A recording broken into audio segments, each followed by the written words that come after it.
might ride far away. Jey Morales, unbound. Gotta lift your mind around from the deep, slow clouds to the left, south line. Jey Morales, unbound, where the true vibes all get found. You can't stop that sound when it float around. Smoke curl, room feel right, taking his own, rolling through the night. Side-eye theories, dreams in the air, revelation, break it down, clear and fair. Little bit of wisdom, little bit of crown. We can lift you up, we can mellow you down. Turn that chair to your favorite place. At the top, unlong, let it drift, no reason. Jey Morales, unbound. Gonna lift your mind around from the deep, slow clouds to the left side loud.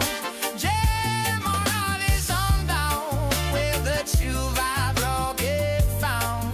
Oh, you can't stop that sound. Oh, and it float around. Come on, hey. From the couch to the stars, you feel that spark. Yeah, that stars. From the doubts to your dreams, we use between more than that dust.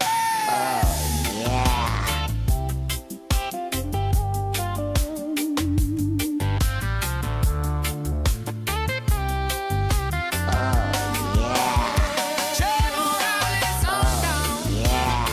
Gonna lift your mind around. Oh, from the deep, slow clouds to the last side loud. Jey Morales, unbound, where the true vibe all get found.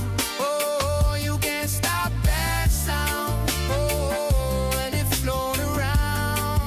Revelation. Oh yeah. You can't stop that sound when it float around.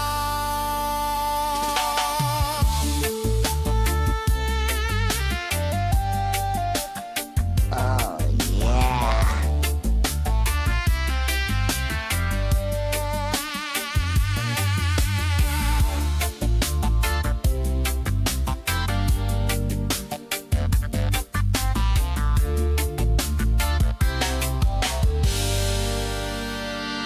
Thank you for your patronage.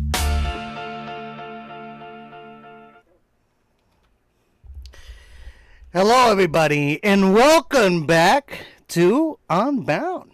This is the show where it all gets found, like the music says. This is season 2, episode 25, ladies and gentlemen. The show where we cut through the noise, connect the dots, and break down the biggest stories shaping our world right now. I'm Jey Morales, and as always, I'm joined by my co-host, Revelation. How we doing, Rev? Happy Monday. Roasting. Yeah, it's been a as you can see, we have a little bit of oh yeah, that's right. We have a little bit of glossy face tonight here on the show because how hot it is here in this house and in the area of Western New York, ladies and gentlemen. But those of you that are in Western New York, get ready to get slammed the next few days with rain. And I'm guessing a little bit of cool air, right? Right, Rev? Is that what we got going on?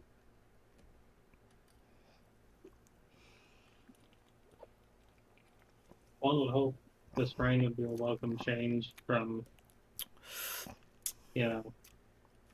fucking roasting. Right, facts.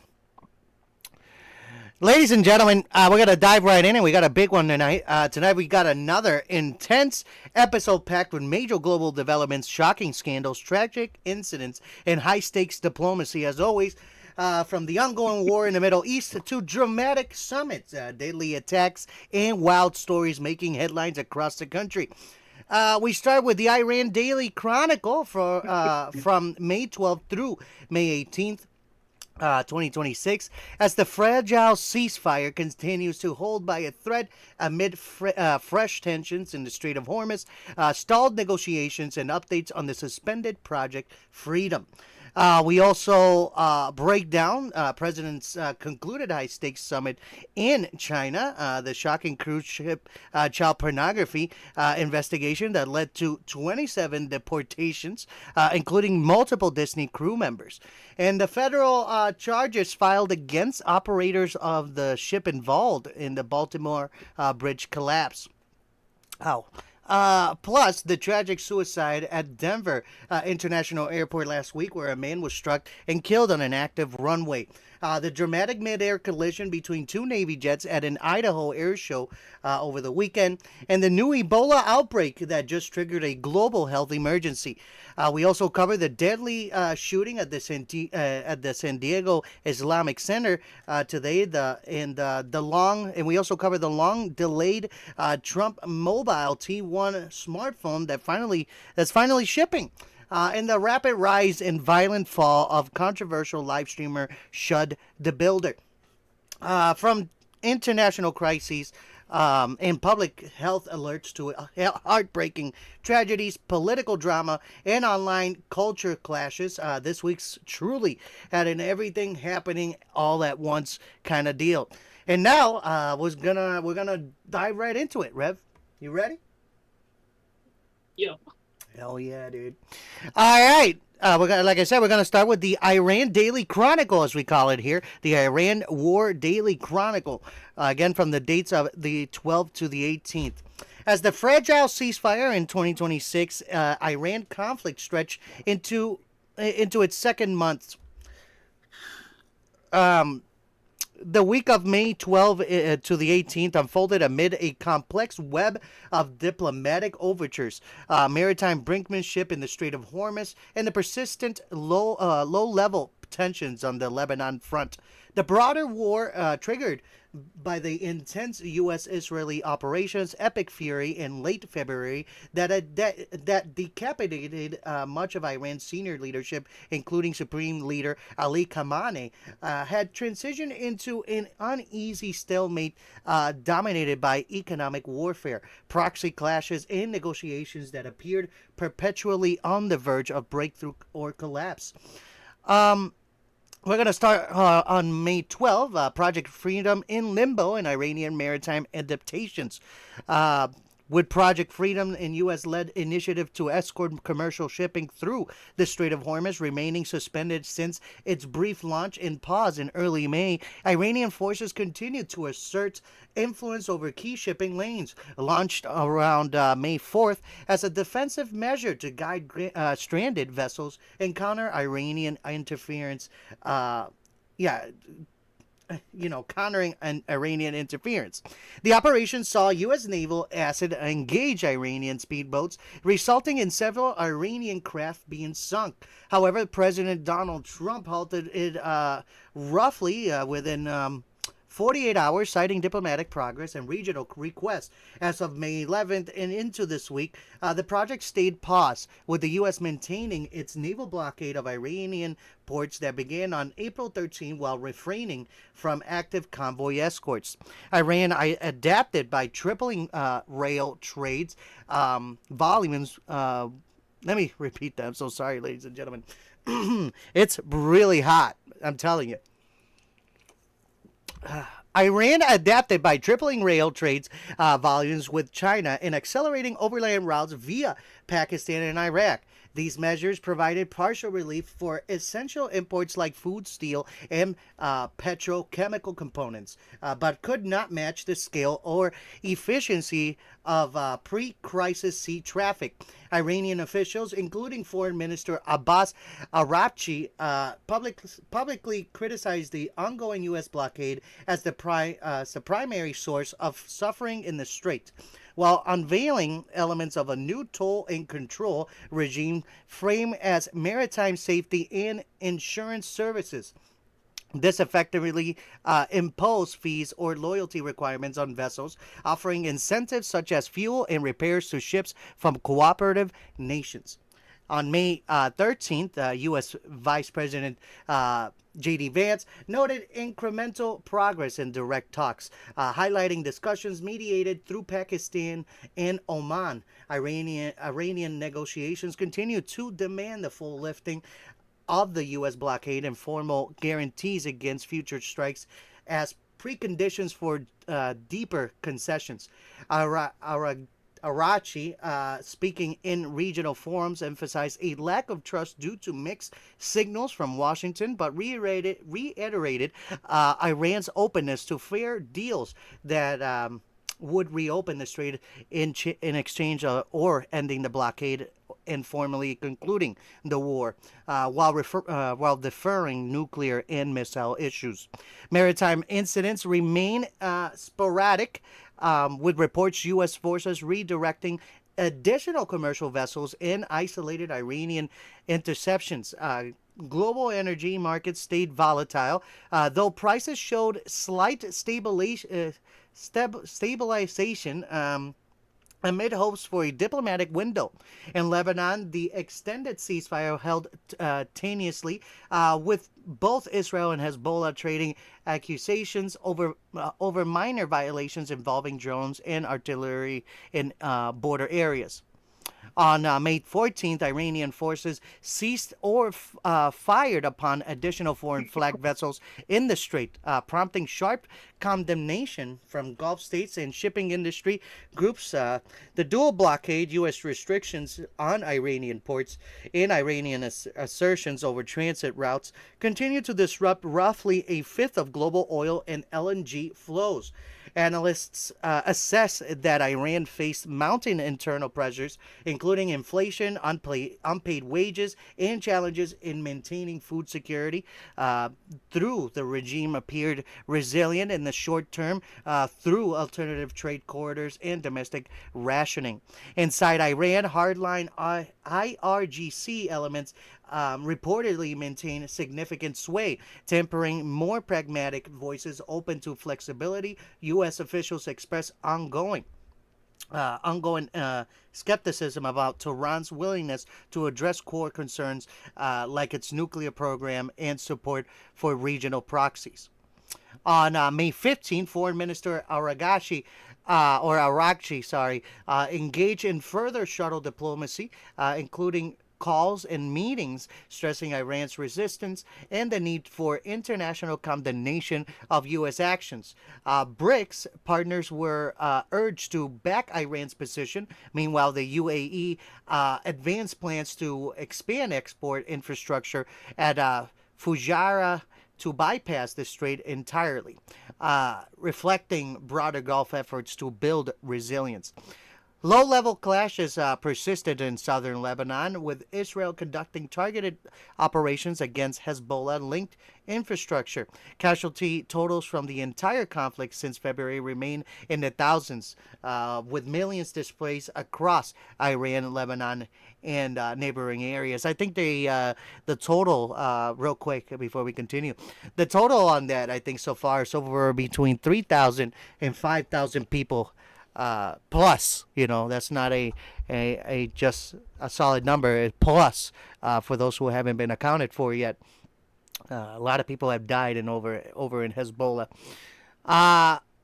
May 16th, reports surfaced of U.S. and Israeli contingency preparations for potential renewed large-scale strikes, including aircraft repositioning and Iranian defensive mobilization near sites like Isfahan. President Trump alternated public messaging between optimism about negotiations and stern warnings that time was running out, describing the ceasefire as a life support in some contexts while praising progress in others. Project Freedom remained on hold with no restart announced despite earlier indications. It could be revived if diplomacy faltered. Iranian overland adaptations continued, but economic analysts suggested Tehran could face severe hardship within months without relief. Sunday, May 17, Pakistan reportedly relied right? Relayed, my bad, ladies and gentlemen, relayed a revised Iranian proposal to U.S. building on earlier offers to fully reopen the strait in exchange for ending the blockade and war. With nuclear talks postponed, Trump's team reviewed the document amid mixed internal assessments. Regional mediators, including Oman, remain active in back-channel efforts. As of today, May 18th, as the week has closed, President Trump announced he had called off a major military action against Iran, originally eyed for around this date at the requested Gulf partners, citing ongoing serious negotiations. Aircraft movement and heightened alerts were noted on both sides, but no strikes materialized. The Strait situation remains tense, with Iran's pushing its management regime and the U.S. sustaining the port blockade. Hezbollah and Israel traded further accusations of violations, though the Lebanon ceasefire extension held for now. The week underscores a precarious equilibrium. Diplomacy offered glimmers of hope, yet entrenched positions on nuclear issues, regional influence, and maritime control kept the region on edge. Economic ripples continue globally, while human costs mounted in the shadows of unresolved conflict. Now, ladies and gentlemen, as we do here on the show, the discussing questions. With number one, with Project Freedom paused in the U.S. blockade ongoing, does prioritizing diplomacy over immediate military escorts for shipping represents a prudent de-escalation strategy, or does it risk emboldening Iran to consolidate long-term control over the Strait of Hormuz? Number two, given the internal Iranian dynamics, particularly the influence of hardline IRGC factions, how viable are current proposals that defer nuclear negotiations, and what role might external mediators like Pakistan, Oman, and or China play in bridging trust gaps? As ceasefire violations persist in Lebanon and contingency strike planning continues, what are the broader risks to regional stability, global energy security, and the potential for wider involvement by powers such as Russia or additional BRICS nations? Let us know in the comment section. Hello, everybody that has joined us this evening. Eddie Weber from Rev Ram, Orion, Jojo, Anthony, Ray. How y'all doing? Hopefully y'all are doing great. Thank you for joining us again. Reb, what do you got for us? I'm gonna be honest, I don't even know what the fuck BRICS is. I don't know what BRICS is either. That's why I was hoping that you would tell us. This is my first time hearing of it.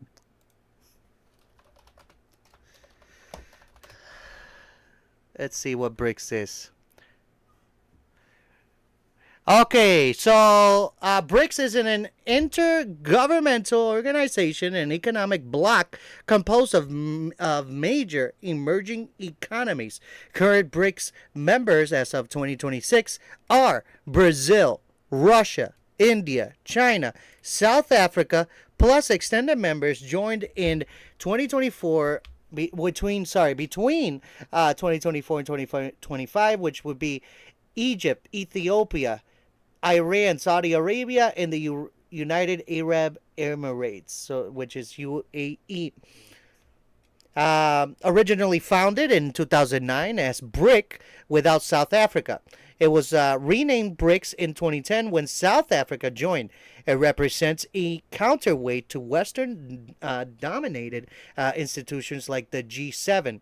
The group focuses on economic cooperation, trade in local currencies, reducing reliance on the U.S. dollar, political coordination on global issues, creating alternative financial institutions like the New Development Bank. Yeah, and then they say why does this matter? In the Iran war storyline that we just talked about, Iran is now a full BRICS member. This gives Tehran additional diplomatic and economic support from powerful nations, especially China and Russia, which is why Iranian officials have been actively courting BRICS countries for backing during the current conflict with the U.S. and Israel. Yeah, I've never heard of them. Ladies and gentlemen, let us know what you know more about BRICS. We would like to be informed as much as you do. There's going to be a new slogan coming out very soon that we never say on this show, but we will be saying it now. Make sure to always like, comment, and subscribe, and always drop your thoughts below. Hey, look at that, huh, Rev? We're killing it around here. You got anything else, though, on this Iran war that just continues on and on and on? No, because it's pretty much just, one thing after another. You think it's kind of getting worn out. You think the American people are just getting blinded by this because they're just pushing a bunch of things under their noses? No, I think it's just the fact that at first everyone was like, oh, news, let's see what's going on, and now everyone's like, whatever, if something major happens, well, Yeah, I know. And then, somebody's going to hit us with, You are fake news. You are fake news. But, only if we get popular enough. We're popular, we're here. We're going to get popular eventually, Rev. Even if it takes another year, Yeah, but we gotta get popular enough to get hit with the fake news. We gotta hit them with the fake You are news. fake news. Yeah, like I want to hear it from his mouth before 2028. You are fake news. Yeah, but then we gotta hit them with the fake news too. You are fake news. Oh my God. Wrong.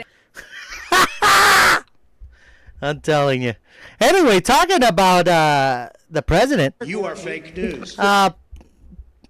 President Donald Trump concluded China summit, diplomacy deals, and deepening rivalries. President Donald Trump 2-day state visit to Beijing, which began with his departure from the United States on May 13th and concluded on May 15, 2026, has now wrapped up as the first trip by a sitting president to China in nearly 9 years. The high-stakes summit with Chinese President Xi Jinping took place at a moment of global uncertainty overshadowed by ongoing Iran conflict, fluctuating energy markets, and the enduring strategic competition between the world's two largest companies. Economies is what I meant to say, economies. Though the visit was originally envisioned for earlier in the year, the escalation in the Middle East forced a delay, making the eventual meeting both symbolically significant and practically urgent.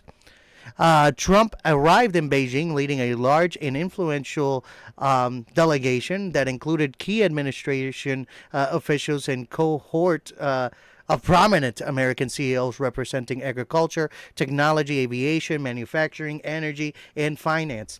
The Chinese side rolled out the full red carpet treatment befitting a major state visit, a formal arrival ceremony with military honor guards, carefully choreographed bilateral talks in the Great Hall of the People, joint cultural excursions to landmarks such as the Forbidden City and the Temple of Haven, in an opulent state banquet featuring traditional and contemporary Chinese cuisine.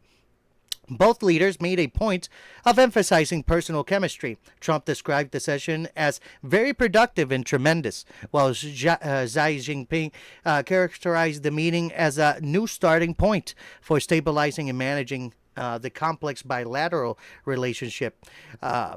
Trade and economic balancing formed the core of the agenda, building upon the fragile truce negotiated in the late 2025 in Busan.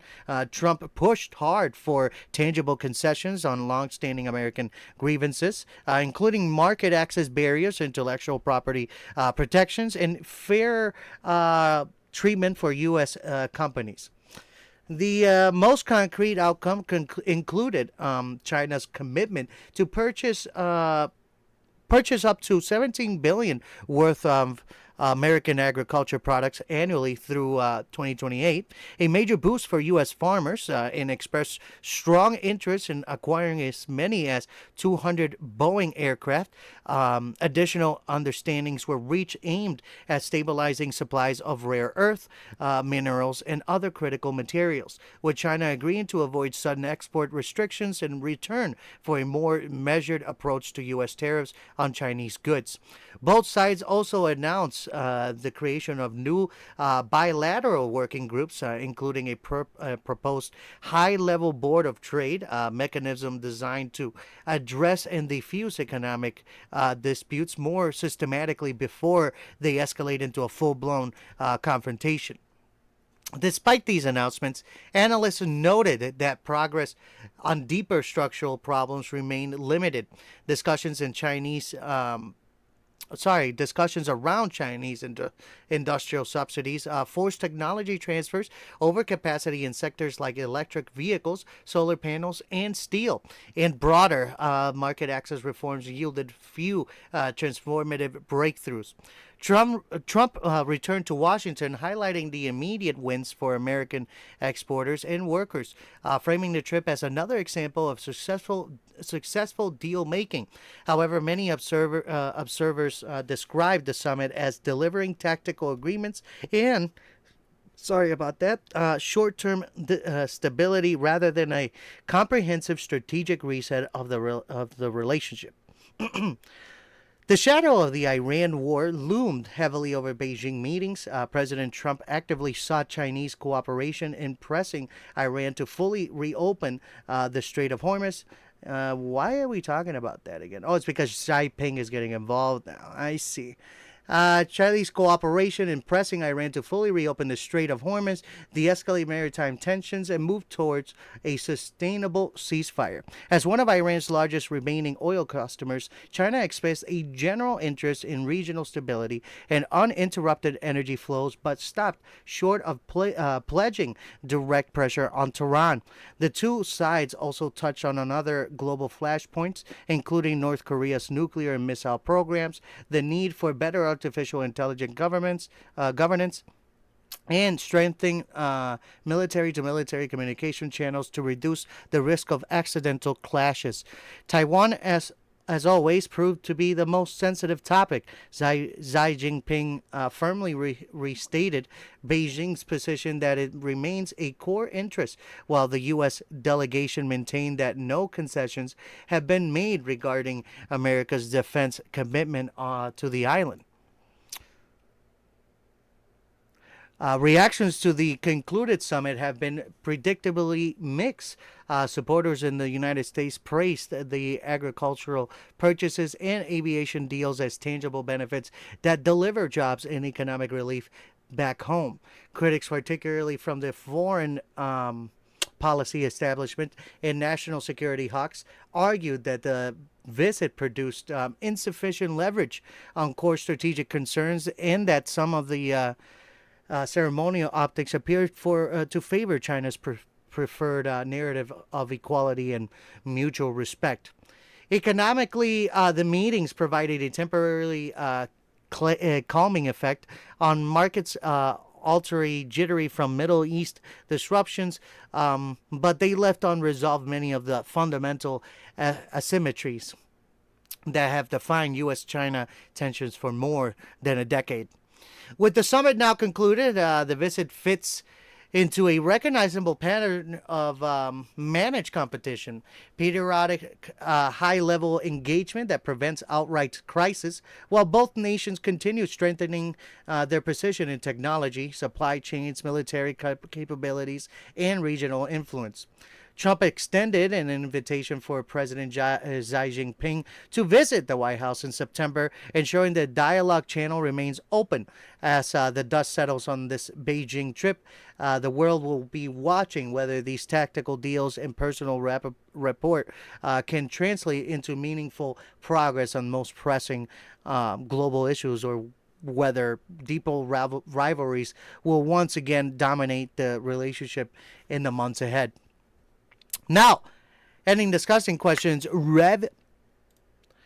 we got Trump secured. Number one, Trump secured specific trade commitments on agriculture and aviation during the Beijing summit, yet structural issues like subsidies and technology remain largely unaddressed.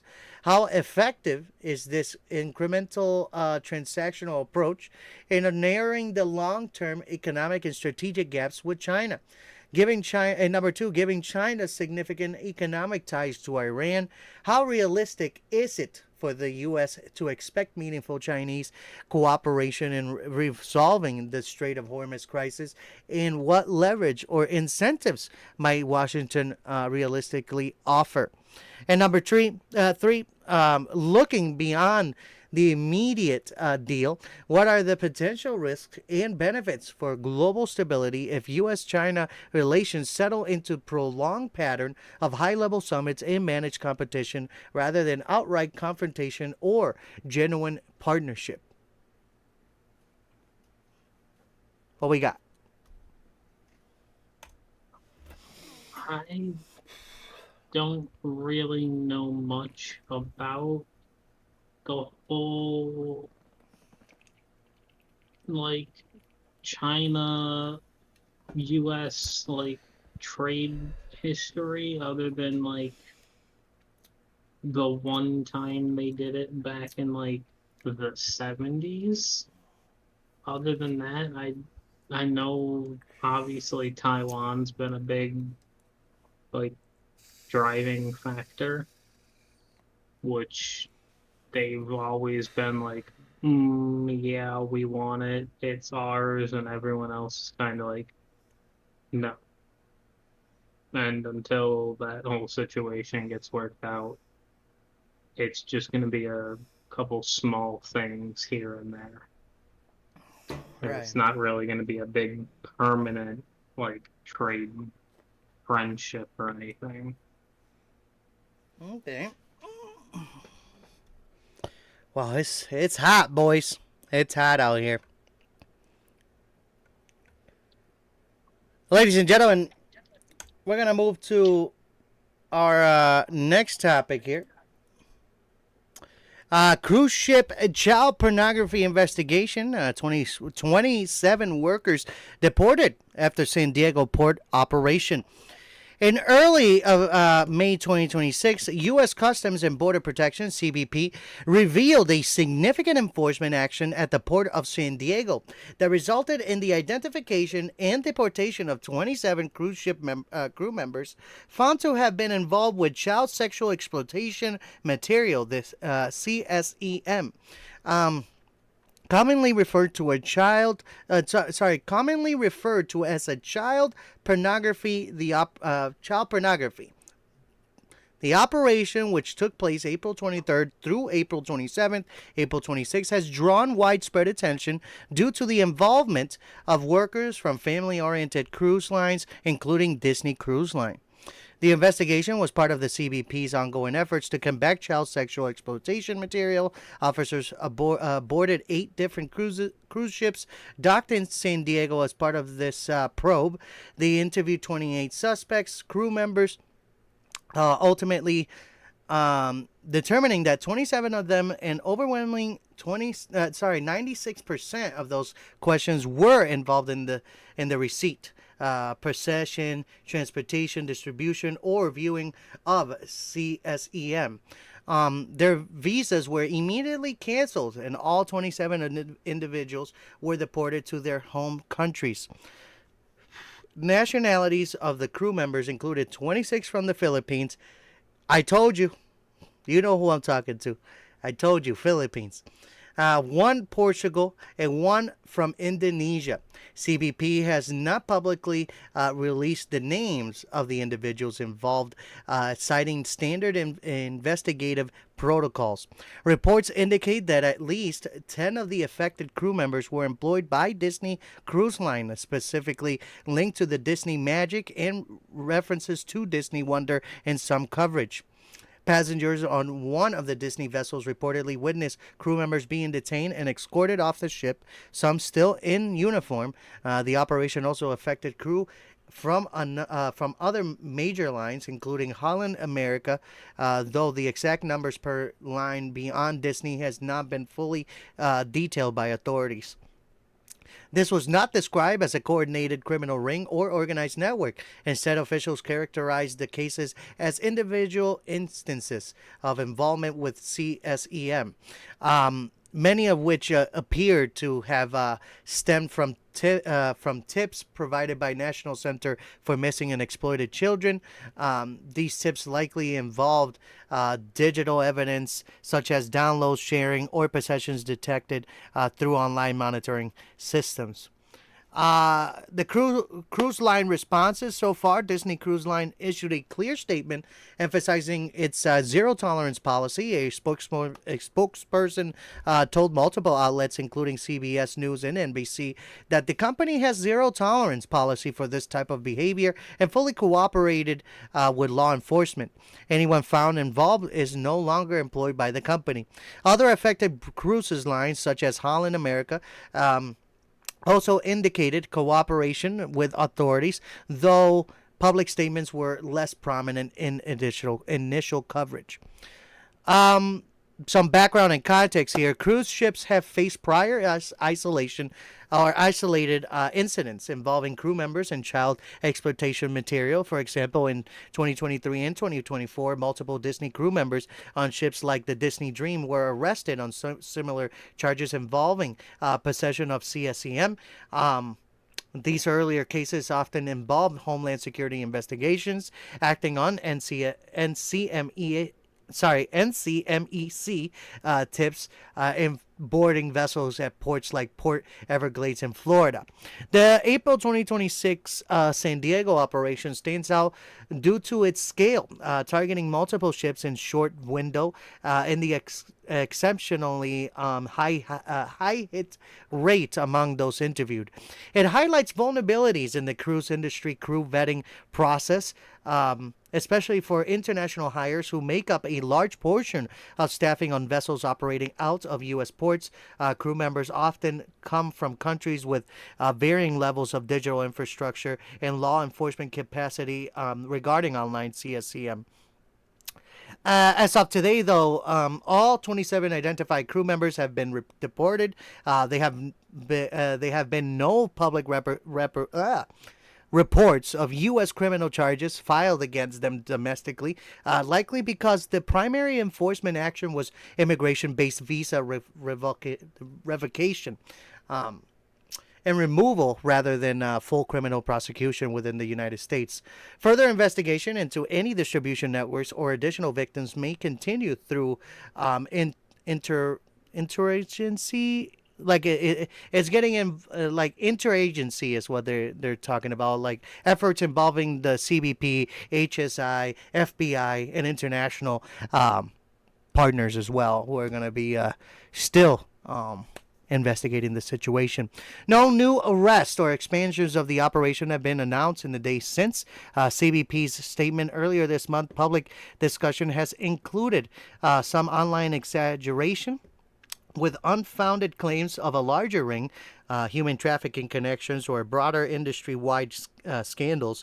Authorities have stressed these were individuals' possession, distribution cases uncovered during targeted boardings.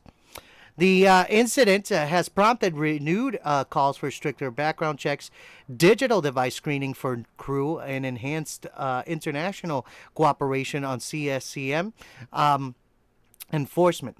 Passengers advocacy groups and child protection organizations have used this case to emphasize the need for greater transparency and proactive measures by cruise lines that cater heavily to families. This case underscores the challenges of policing digital crimes in highly mobile international industry, where crew members from dozens of countries interact daily with thousands of passengers, including children. While the swift deportation resolved the immediate border security concern, longer questions remain about prevention, accountability across jurisdictions, and the effectiveness of current vetting systems. Now, ladies and gentlemen, discussing questions. Number one, given the high percentage of crew members found involved, 27 out of 28 interviewed, what does this suggest about potential gaps in the cruise industry, international hiring, and screening processes, and what reforms might be most effective? Number two, how should cruise lines, like Disney, balance their family-friendly branding with the realities of employing large numbers of international crew members while maintaining robust child protection standards?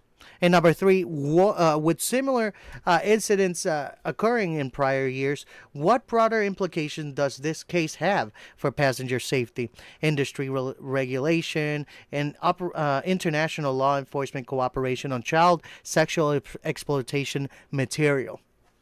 Now, let us know in the comment section, as always. Rev, what do you think about this craziness, man? Nobody's safe. Nobody's safe, dude. I was having a conversation with somebody earlier today, and I say, "How much you want to bet it's gonna be a bunch of Filipinos?" No offense. We're not hating on Filipinos, but we know. I'm just shocked that, to find out that happens on cruises. Again, confined tube on water. Like, you ain't got nowhere to go. Like,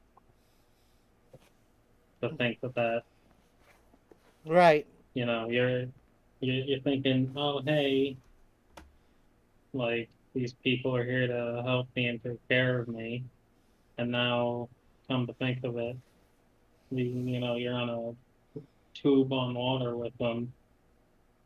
Now next time you go on a cruise, you're like, oh, my kids. Like you're pulling them a little bit closer every time you walk past the lobby. You're looking for cameras in the room every time you go in. Like, Yeah, I think we should get a sponsor for that, huh? We should get a sponsor for safety devices be found inside of hotel rooms and stuff. yeah. We need a sponsor, ladies and gentlemen. We're looking for sponsors. I think Rev is tired tonight, ladies and gentlemen. I think he's pooped. And it's because of the heat. It's the heat. Roasting.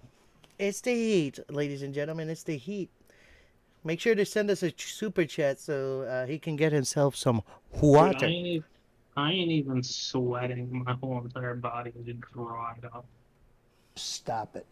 Stop it. You are fake news. Oh, God.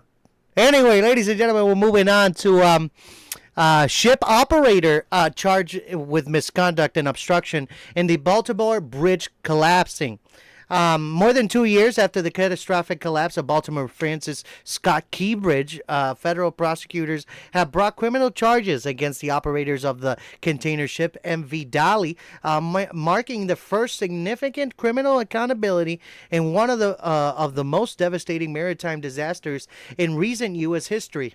On May 12, 2026, the U.S. Department of Justice unsealed an 18-count indictment against two international shipping companies, Synergy Maritime Pete Lieutenant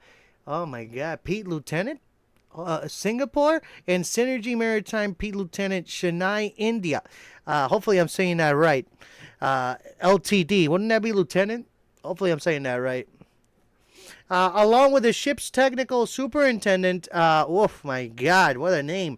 We're going to call him Rod Karthik Nair, 47, on Indian national. The charges stem from the events of March 26, 2024, when the 984-foot Singapore-flagged Dolly lost power while departing the port of Baltimore, drifting and struck a support pylon of the Francis Scott Key Bridge. The impact caused a large section of the bridge to collapse within seconds, sending 6 construction workers plunging into the Patapsco River, where they drowned. The victims were Alejandro Hernandez Fuentes, 35, from Mexico, Carlos Hernandez, 24, from Mexico, Darlian Ronald Castillo Cabrera, 26, from Guatemala, Jose Manuel Lopez, 35, from Guatemala, Maynor Yacir Sazo Sandoval, 38, from Honduras, and Miguel Angel Luna Gonzalez, 49, from El Salvador. According to the indictment, the operators knowingly relied on an improper flushing fuel pump that leaked the necessary redundancies to automatically restart after an electrical blackout. Prosecutors allege this modification contributed directly to the ship's second fatal loss of power just minutes before the collision. The companies are accused of prioritizing profits and reputation over safety by using unauthorized pump, failing to properly maintain critical systems, and ignoring or concealing known hazards. A core element of the case involves alleged obstruction and deception. The indictment claims that the Synergy personnel, including Nair, took deliberate steps to hide the use of the flushing pump from investigators. They are accused of forging or providing false safety inspections and certifications to the National Transportation Safety Board, the NTSB, failing to immediately report known hazardous conditions to the U.S. Coast Guard, and making false statements during the official probe. Additional charges, including conspiracy to defraud the United States, misconduct or neglect of ship officers resulting in death, sometimes referred to as manslaughter, willful failure to inform authorities of safety issues, obstruction of an agency proceeding, and environmental violations. Wow. Wow. The environmental charges relate to the release of pollutants into the Patapsco River following the collapse, including oil shipping containers and their contents, violating the Clean Water Act, Oil Pollution Act, and Refuse Act. The company's response: Synergy Maritime Group has strongly denied the allegations, calling them surprising and inaccurate. The company maintains that the Dolly experienced a power loss due to a manufacturer's latent defect, a loose wire in the electrical system, and insists the flushing pump was irrelevant to the collision. They argue the charges criminalize a tragic accident and contradict aspects of the NTSB investigation. The indictment was unsealed on May 12, 2026. Nair's current location is believed to be in India, and it remains unclear whether he has been taken into custody or faces extradition proceedings.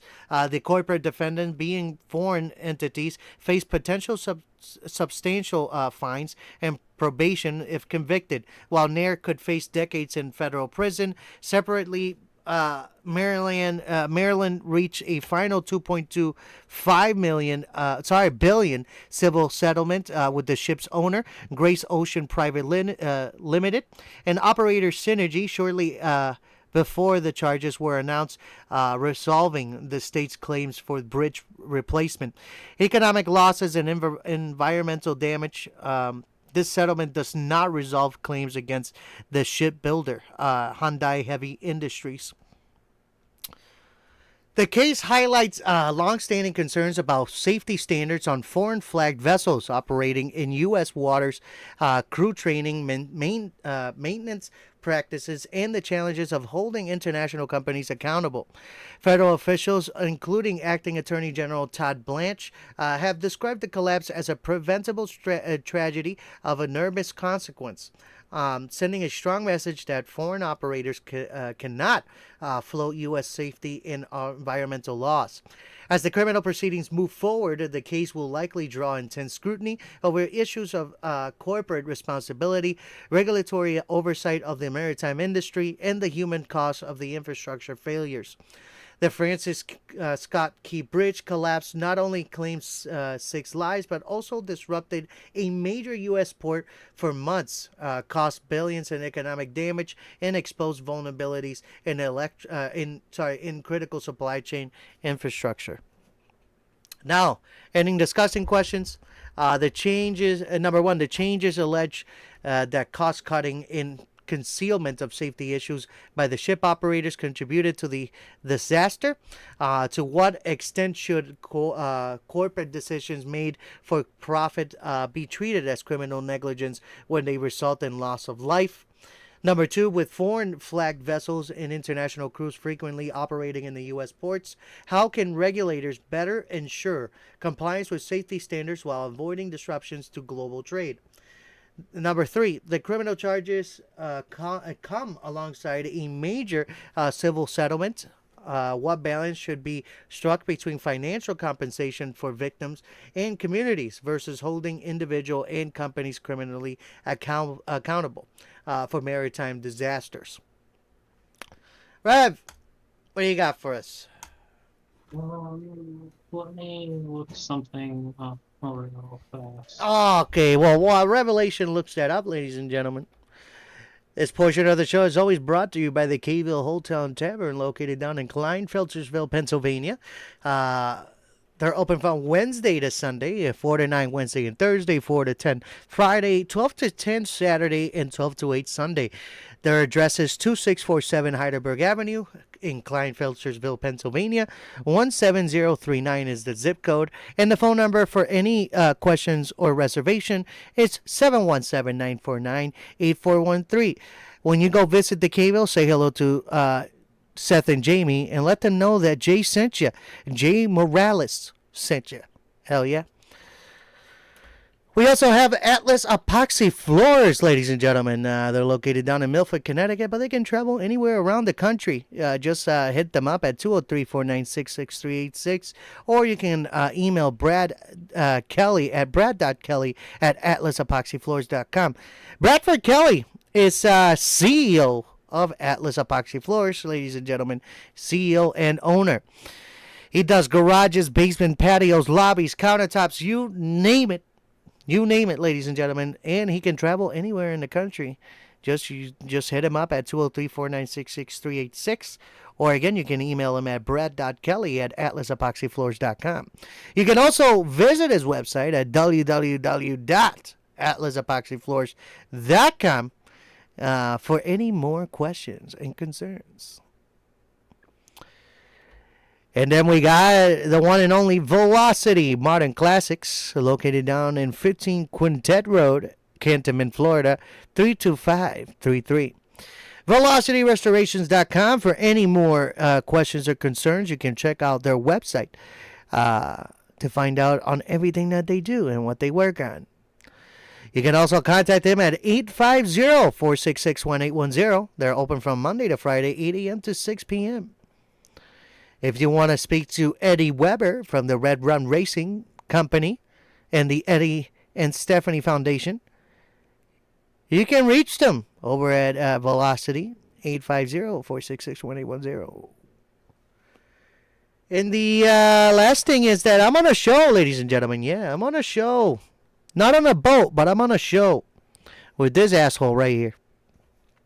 I'm on a show with this asshole right here, ladies and gentlemen. Catch us every Tuesday at 9 p.m. Eastern Time. We do a lot of hangouts. We talk to AI. We drink. We smoke. We have a good time. If you got out of work and you want to unwind, if you're in the East Coast, you can come and visit us. If you're in the West Coast where producer Mike is, you can check us out about, I think it's 7 o'clock Eastern West Coast time, Pacific time. Check us out. Producer Mike presents in the Jessup Show Legacy. You can also watch this older there's an old show called The Jessup Show. The old episodes are on there. It's about 4 years worth of episodes. I think you will enjoy it. It's a lot of banter. It's a good time. It was Friday night, so if you see a lot of drinking that wasn't during the week, just go ahead and check us out over at the Producer Mike Presents and the Jessup Show Legacy channel, and come and join. Come and join and subscribe, and make sure to hit that bell for all notifications. Rev, how we looking? Okay, so remember when you Remember basically when? so one of the questions was and like what can nations do to enforce, you know, the like what was it? What was that question? I'm trying to remember the wording. We gotta do it again. We got the charges alleged to that blah blah. Sorry about that. The charges alleged that cost cutting and concealment of safety issues by the ship operators contributed to the disaster. To what extent should corporate decisions made for profit be treated as a criminal negligence when they result in loss of life? And then number 2, with foreign flagged vessels and international crews frequently operating in the U.S. ports, how can regulators better ensure compliance with a safety standard while avoiding disruptions to global trade? And then finally, the criminal charges come alongside a major civil settlement. What balance should be struck between financial compensation for victims and communities versus holding individuals and companies criminally accountable for maritime disasters? Yeah, so regulators they have to keep their shit up because and it's not just the US. If they want to trade with if a company, let's say a company has contracts with literally every nation that has a port, which is everybody but Liechtenstein. They have to follow the United Nations Convention on the Law of the Sea, which means that a ship is subject to the total sovereignty of the coastal state. Local port state authorities can enforce laws regarding labor, environmental regulations, safety, and taxation.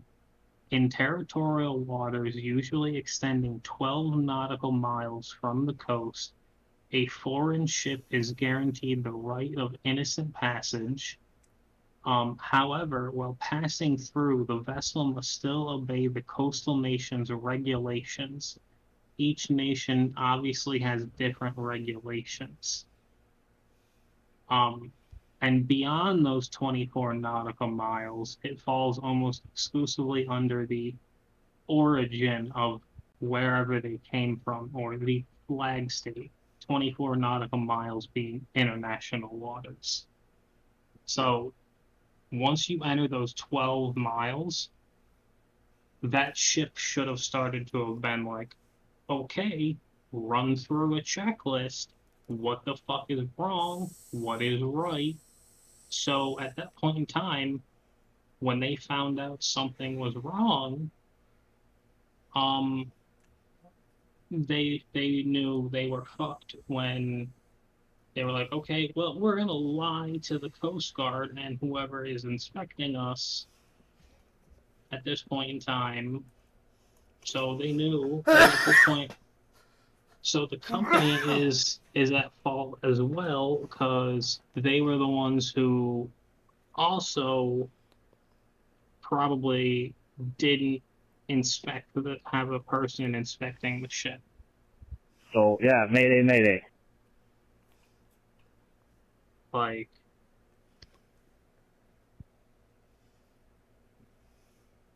I don't know why. Like you sail on the fucking sea. It's kind of not hard to figure this shit out. Right. They weren't doing their shit, dude. They weren't doing their shit, and like I said, I'm not trying to be rude here or racist or anything, but when these people come from overseas and they know that they can cut corners, and then they get here to America. It's not gonna work out. Right. And what nation did it originate from? Says India. Hmm. Yeah, that's probably why. Yeah, they probably also didn't care that the those people from what was it, El Salvador, Guatemala, and whatnot probably fell in the ocean and died. It They says probably didn't care. it says it's an Indian national. Well, I'm talking about the ones that fell off the bridge as a result of the ship hitting. Yeah. They didn't care. No offense to any Indians in the chat, but if there are some, I've met some of you and you can be pretty fucking racist.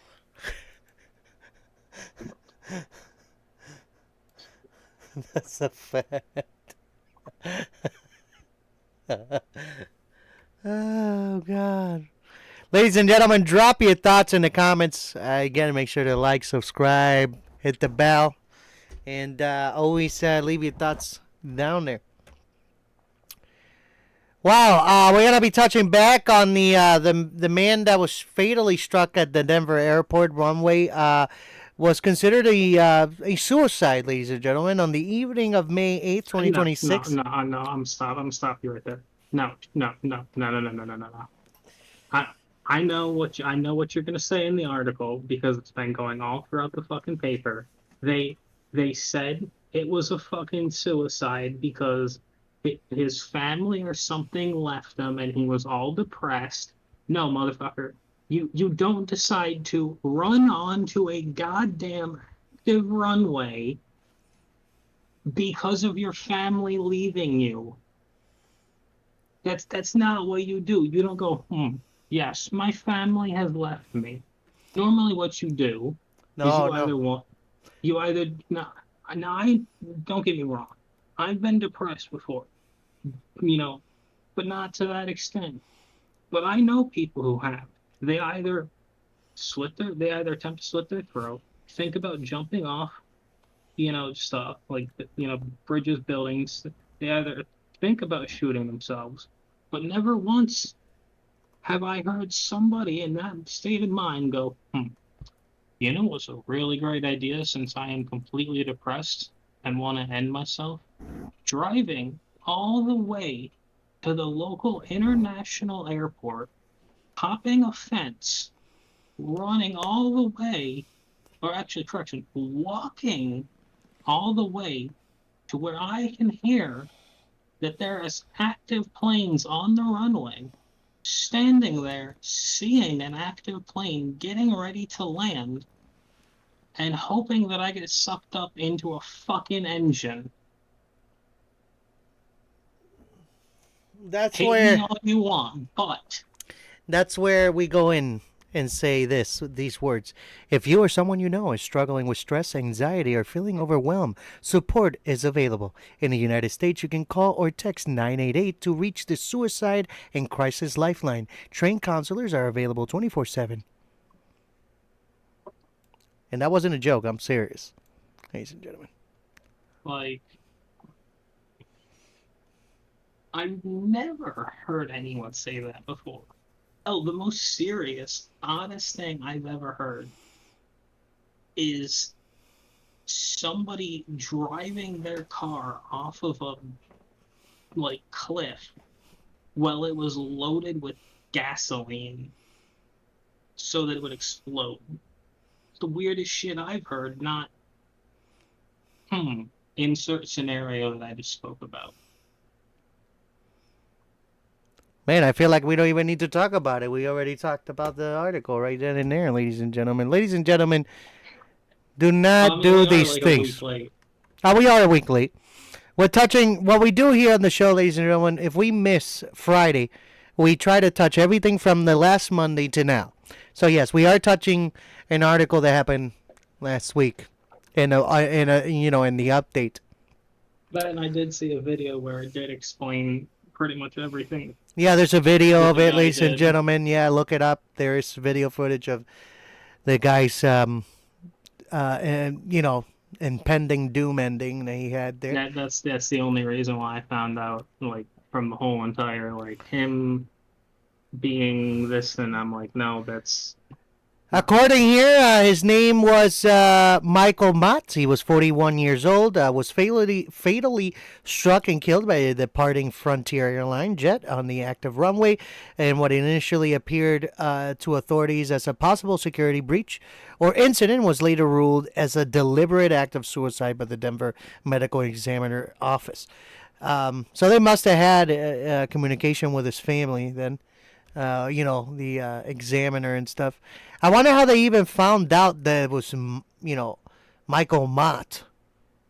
I wonder if they found his ID. 'Cause if you remember, he only got partially sucked up in. Oh, here we go. Yeah, Mott was positively identified through fingerprints. The Denver Medical Examiner, Dr. Sterling McLaren, determined the cause of death to multiple blunt and sharp force injuries consistent with being struck by the aircraft engine.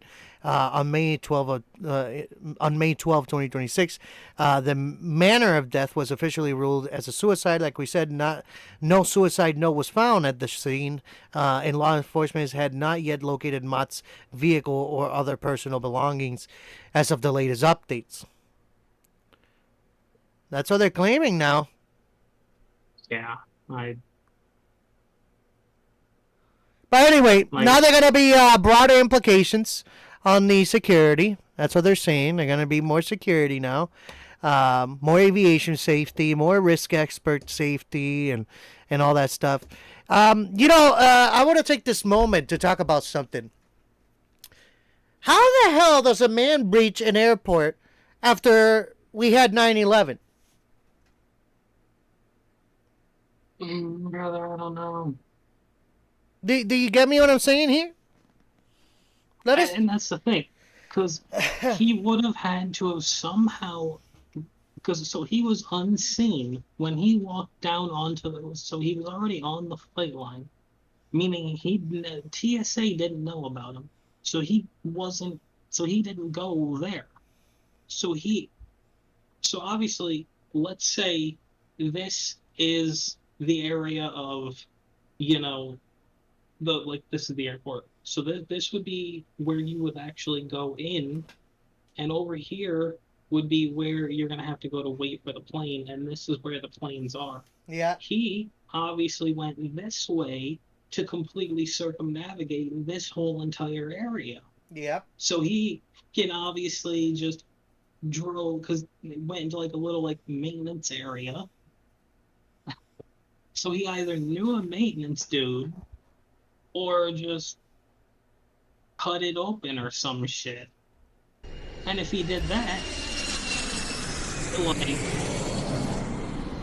man had deliberate plans to be like, yes.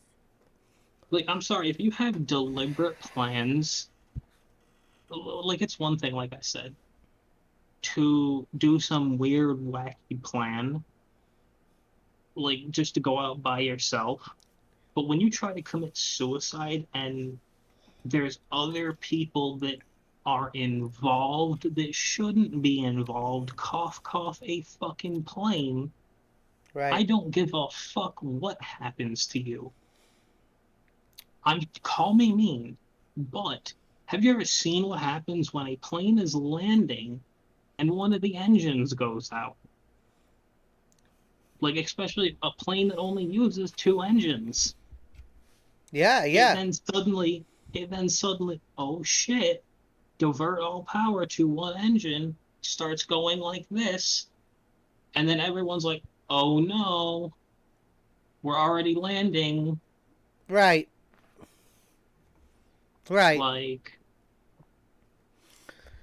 Well, ladies and gentlemen, please contact the hotline, like we said here a minute ago.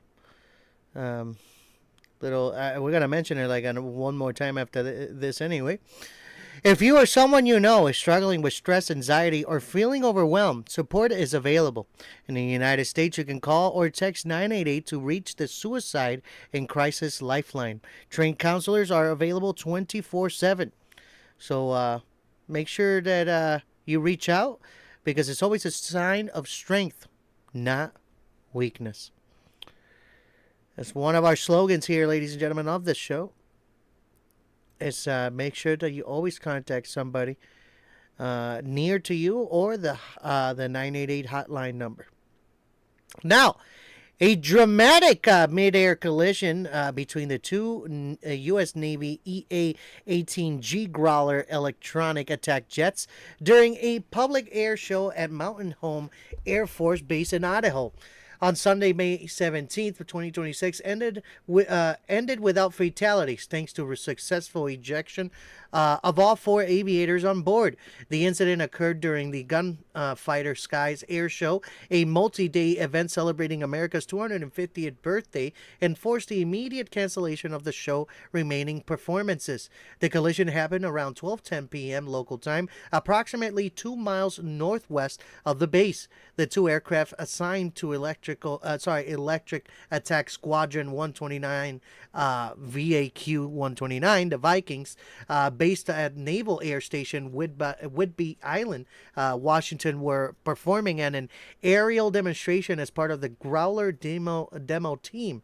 Videos captured by spectators show the jets maneuvering when the trailing aircraft captured by spectators show the jets maneuvering. Sorry, I repeated the same line.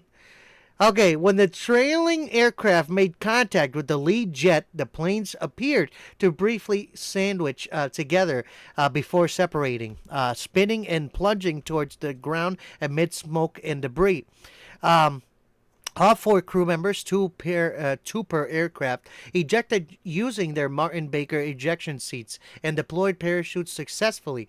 They landed safely and were quickly reached by first responders.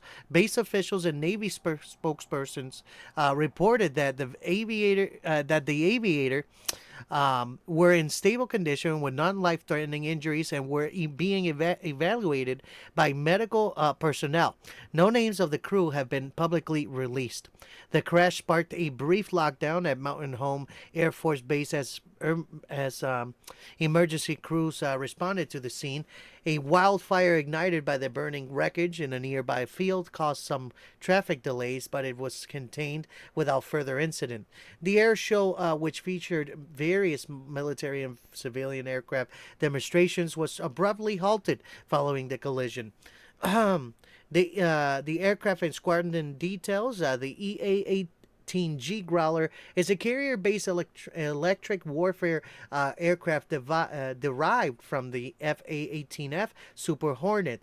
It is designed to disrupt enemy radar and communications while retaining significant air-to-air and air-to-ground capabilities.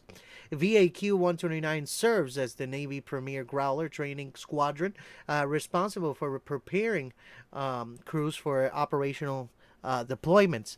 The specific aircraft involved were reportedly serial numbers 168895 NJ-502 and 168252 NJ/540. And now the U.S. Navy and the National Transportation Safety Board, the NTSB, alongside with the Air Force as the host service, have launched a full investigation into the cause of the collision. Preliminary analysis of spectator video suggests a possible loss of separation during a high-performance maneuver, but officials have emphasized that no conclusions have been reached. Factors on the review include pilot technique, aircraft performance, weather conditions reported as clear, air traffic control communications, and any mechanical issues. This is not a first close call or incident at air shows, which routinely push aircraft and crews to the edge of their performance envelopes for public viewing. Aviation safety experts note that while mid-air collisions during demonstrations are rare, the inherent risk of close formation or high-energy maneuvering require precise coordination and split-second decision making. As of today, all four aviators remain under medical evaluation but are reported stable. The wreckage recovery operation is ongoing, and the investigation continues. Mountain Home Air Force Base has resumed normal operations after a brief lockdown. The Gunfighter Skies air show was canceled for the remainder of the weekend following the incident. No civilian injuries or ground damage beyond initial wildfire were reported. Navy officials have expressed relief at the successful ejections and praised the performance of the ejection systems as rapid response by emergency teams. Further updates on the investigation timeline and any disciplinary disciplinary or procedural reviews are expected in the coming weeks and months. Sorry, ladies and gentlemen, it is hot, so it's kind of hard to enunciate a little bit. The event, while ending safely for the crew, served as a stark reminder of the dangers inherent in military aviation demonstrations. It has prompted renewed discussions about risk management in public air shows featuring high-performance military aircraft. Organizers in the military will likely face questions about safety protocols, spectator distances, and contingency planning in the aftermath. Now, ending discussing questions. Number one, all four aviators ejected safely in a high-risk mid-air collision during a public demonstration. To what extent should the inherent dangers of air show performance be weighed against their value in recruiting, public engagement, and showcasing military capabilities? Number two, the incident involving elite Navy electronic attack crews performing complex maneuvers. What improvements in training technology, such as collision avoidance systems or procedures, might help prevent similar close calls in future air shows demonstrations? With spectator videos rapidly circulating online, how should authorities balance transparency and public interest in such incidents with the need to protect the integrity of ongoing safety investigation and the privacy of the involved aviators? Let us know in the comment sections, ladies and gentlemen. We're here to listen. We're here to engage. Rev, what do you got? To my knowledge, those are like specialty aircraft, which I know at least require advanced training. So,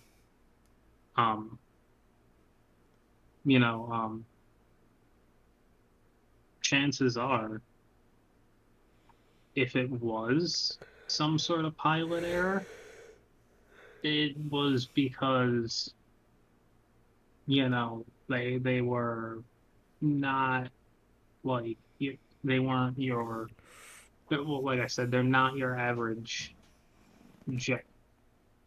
They're harder to control. Okay.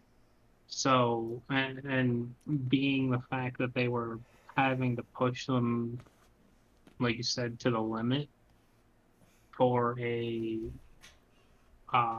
air show, that is probably why. And I did see the videos, and it looked like the rear one was the one that made contact. So it could have been the pilot of the rear plane probably had less flight hours and made the mistake. So Maybe. that was probably why. That's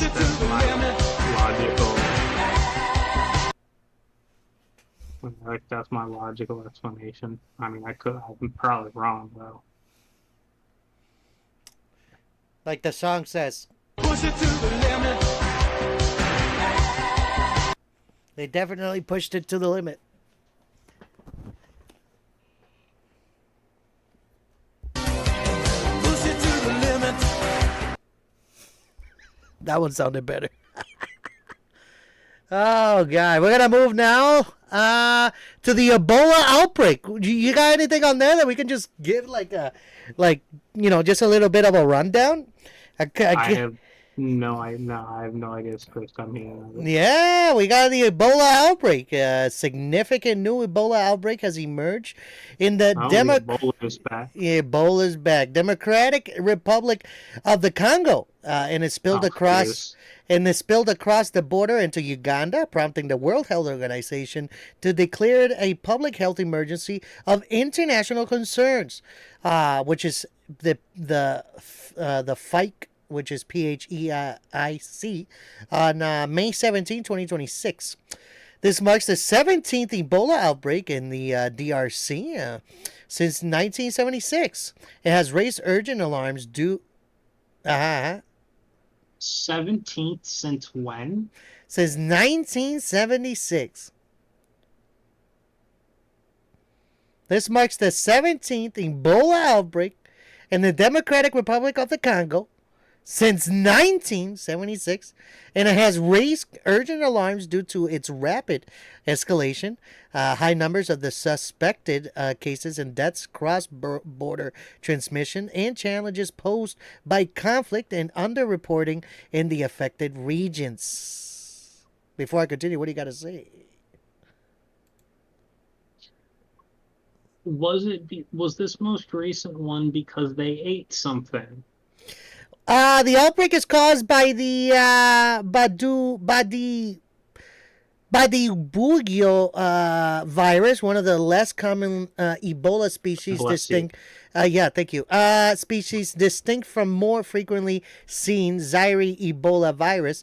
It was first detected in early May 2026 in Ituri province in northeastern Republic of Congo, particularly in the health zones including Bunia, Ruwampara, and Mambulu. Initial clusters what the fuck? Here it is. Initial clusters were identified among healthcare workers in a hospital in Bunia, suggesting possible nosocomial hospital-acquired transmission. The DRC Ministry of Health officially declared the outbreak on May 15, 2026, following laboratory confirmation of the Institut National de Recherche Biomedical. As of today, May 18th, health authorities, I don't know if they will say what it is called. Let's see. Health authorities report approximately to 10 to 12 laboratory confirmed cases and in over 395 suspected cases with more than 100 associated deaths, including suspected community deaths. Earlier figures from May 16 showed 8 confirmed cases, 246 suspected cases, and 80 suspected deaths in the DRC alone. The high proportion of community deaths and suspected cases indicates the outbreak likely circulated undetected for weeks or even months before formal detection complicated containment efforts. The cross-border spread in international cases. The virus has crossed into Uganda with 2 laboratory confirmed cases, including 1 death reported in Kampala on May 15th and 16th. Both individuals had recently traveled from Ituri province in the DRC with no apparent direct link between them.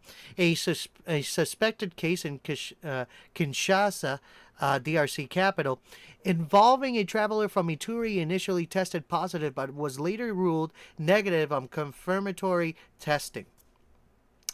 An American healthcare worker has tested positive for Ebola and was medically evacuated to Germany for treatment. At least 6 other Americans were exposed, with some facing high-risk contacts.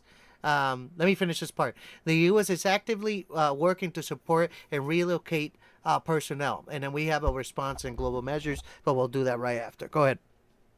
Okay, so remember how it was it's caused by the Bundy Bugoi? Yeah, Well, the virus spreads highly contagiously through direct contact with infected bodily fluids or contaminated objects and bedding, It is believed to have been accelerated when the body of the first person who died was moved and handled in high traffic mining and commercial areas like Mumbalu. So, yeah, obviously, like you said, they didn't know. No. And so, since it was in a mining area, which the the Democratic Republic of whatever fucker people, they, that's their whole thing is mining. And they don't give a shit about their whole human ethics thing is really fucking bad. So you die in the mines, they're just like, whatever. Hmm, we'll tell his family eventually if he has one, and the next person takes your place, so they can just start getting money. Right. You're literally an expendable resource. So the body's just fucking sitting over there and rotten. Eventually, they'll take you someplace. Those people are now getting it, and it's just again and again and again. If you pissed your pants or something, or you're, whatnot, it's now on the bed, like mats or what, or let's say I don't know, you've coughed into a cloth, you don't know, you wipe, like, let's say it's a, like, large community cloth, oh, I wipe myself down, dude wipes himself down because we're all sweating, boom, now 10 motherfuckers have it. Like, now 10 dudes die, and it just, like, that's literally what it is. So, that's how that thing worked out. Ebola. Maybe a bowler. So the response and global measures, according to the World Health Organization and FIKE declaration, on May 17th, the World Organization Director General Tedros Adhanom, my goodness gracious, we're going to call him Tedros because I can't pronounce his whole name, declared the situation a FIKE, citing the extraordinary nature of the event, cross-border spread, insecurity in the region, and uncertainties about the true scale. It does not meet criteria for a pandemic emergency just yet. Africa CDC activated a contextual incident management support team and convened high-level coordination meetings with over 130 partners. The body has described the situation as requiring urgent regional action. In the United States, the CDC implemented enhanced traveler screening in Title 42 order, restricting entry of non-U.S. citizens who have been in the DRC, Uganda, or South Sudan in the previous 21 days, affected for 30 days. Travel to DRC is under a Level 4 advisory. No cases have been confirmed in the U.S. On the ground efforts focus on surveillance, contact tracing, laboratory testing, case management, infection prevention in health settings, in healthcare settings, safe burials, and risk communications. Challenge include ongoing conflict in eastern DRC, high population and mobility, including mining towns, like you were saying, Revelation, and limited specific treatments or vaccine optimized for the Bundy-Bugo strain. The outbreak has fueled international concerns, with experts warning that the true toll could be higher due to underreporting in remote and insecure areas. Hospitals in affected zones are prepared in isolation units, and neighboring countries, including South Sudan and Rwanda, are enhancing preparedness. This development situation highlights the persistent threat of Ebola in Central Africa, the vulnerabilities of fragile health system amid conflict, and the speed which the virus can spread across borders in a connected region. International partners, including the U.S. CDC, World Organization, World Health Organization, and Africa CDC are mobilizing resources, but the coming weeks will be critical in determining whether the outbreak can be contained or if it escalates any further. And in discussing questions, number one, the rapid declaration of a fight for this Bundibugyo Ebola outbreak reflects concerns over undetected spread and cross-border transmission, how effective or current international alert response mechanism in addressing outbreaks in conflict-affected regions like Eastern DRC. Number two, with limited strain-specific vaccines and treatments available for the Bundibugyo virus compared to the Zaire Ebola virus, what are the ethical and practical challenges in deploying experimental countermeasures during this emergency? And then number three, the U.S. and other countries have implemented travel restrictions in response to the outbreak. What is the appropriate balance between protecting global health security through such measures and avoiding unnecessary economic and humanitarian impacts on affected African nations? Let us know in the comment section. I think Revelation didn't answer much of these questions. Did you answer some of these questions already, Rev? I think you did. What? Oh, the FIKE, the DRC. I mean, you told us about where it begun, right? Where it originated. It was a dead body in the mines. Mm-hmm.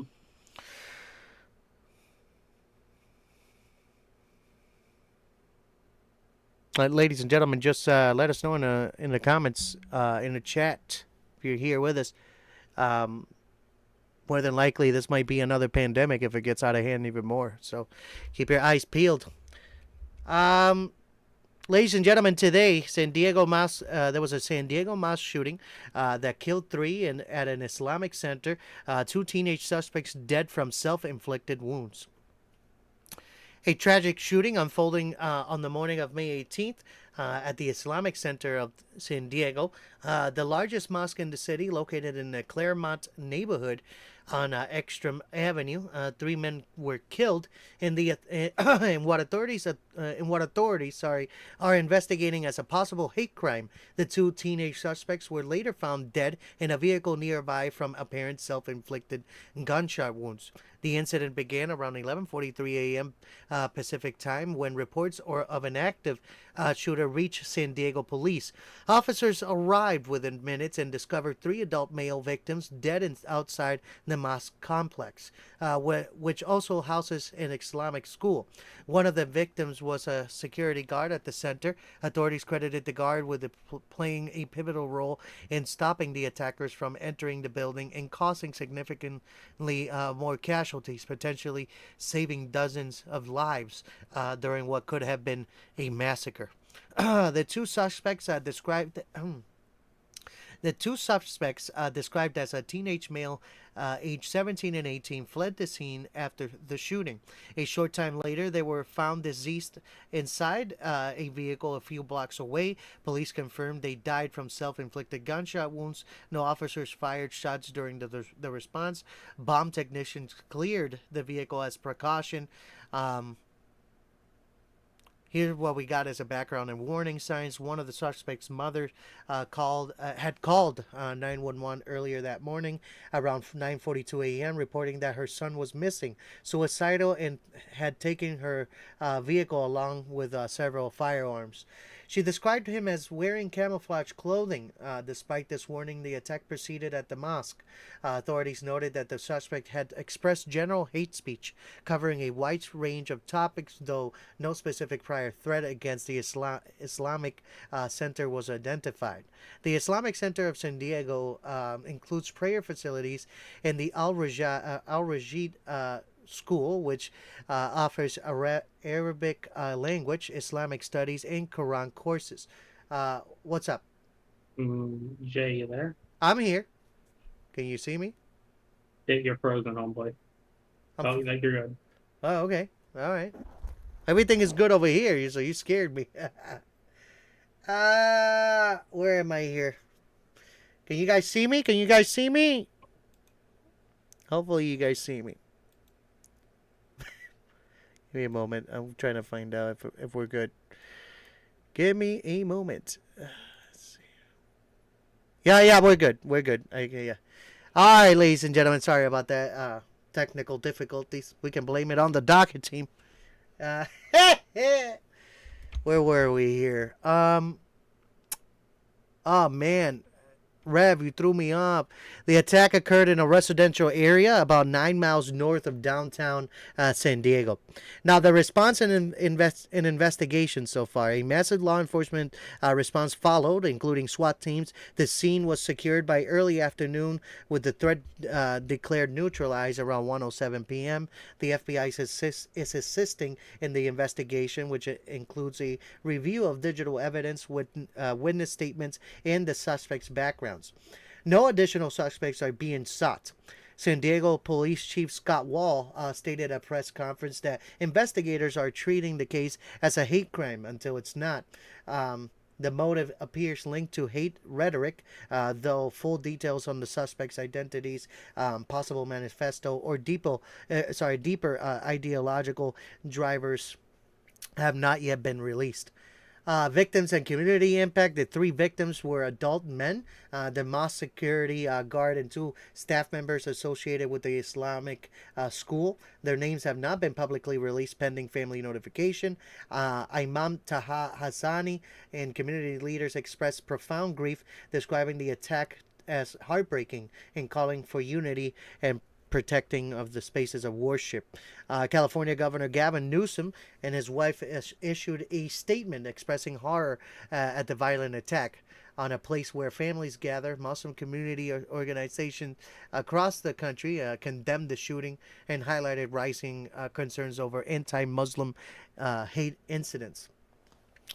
As of late evening, May 18th today, the crime scene remains active with ongoing forensic work. Counseling services have been made available for witnesses, students, and broader community.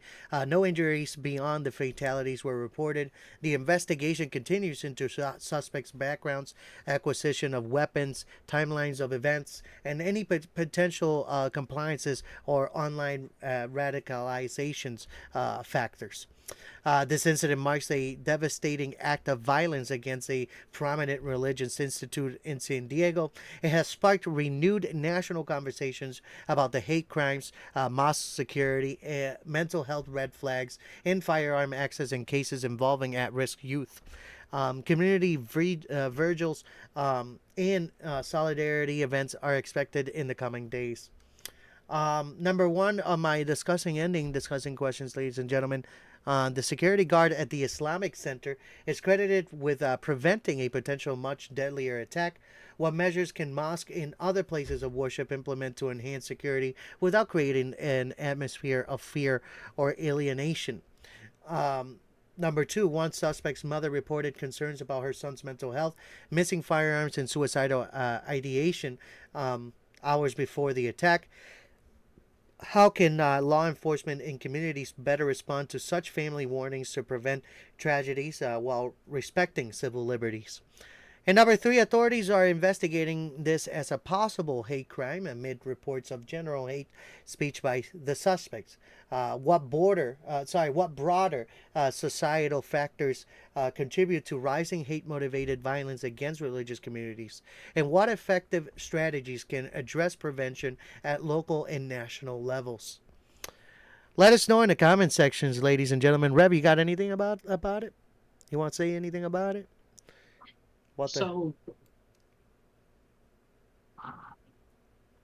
a place of worship requires guards now? Well, I mean, with the amount of shootings that's happening in all those, Jewish and other communities like that, yeah, that's still happening. But, so, have you heard of have you heard of a synagogue getting a guard? I thought they were talking about that they are synagogue guards in New York City.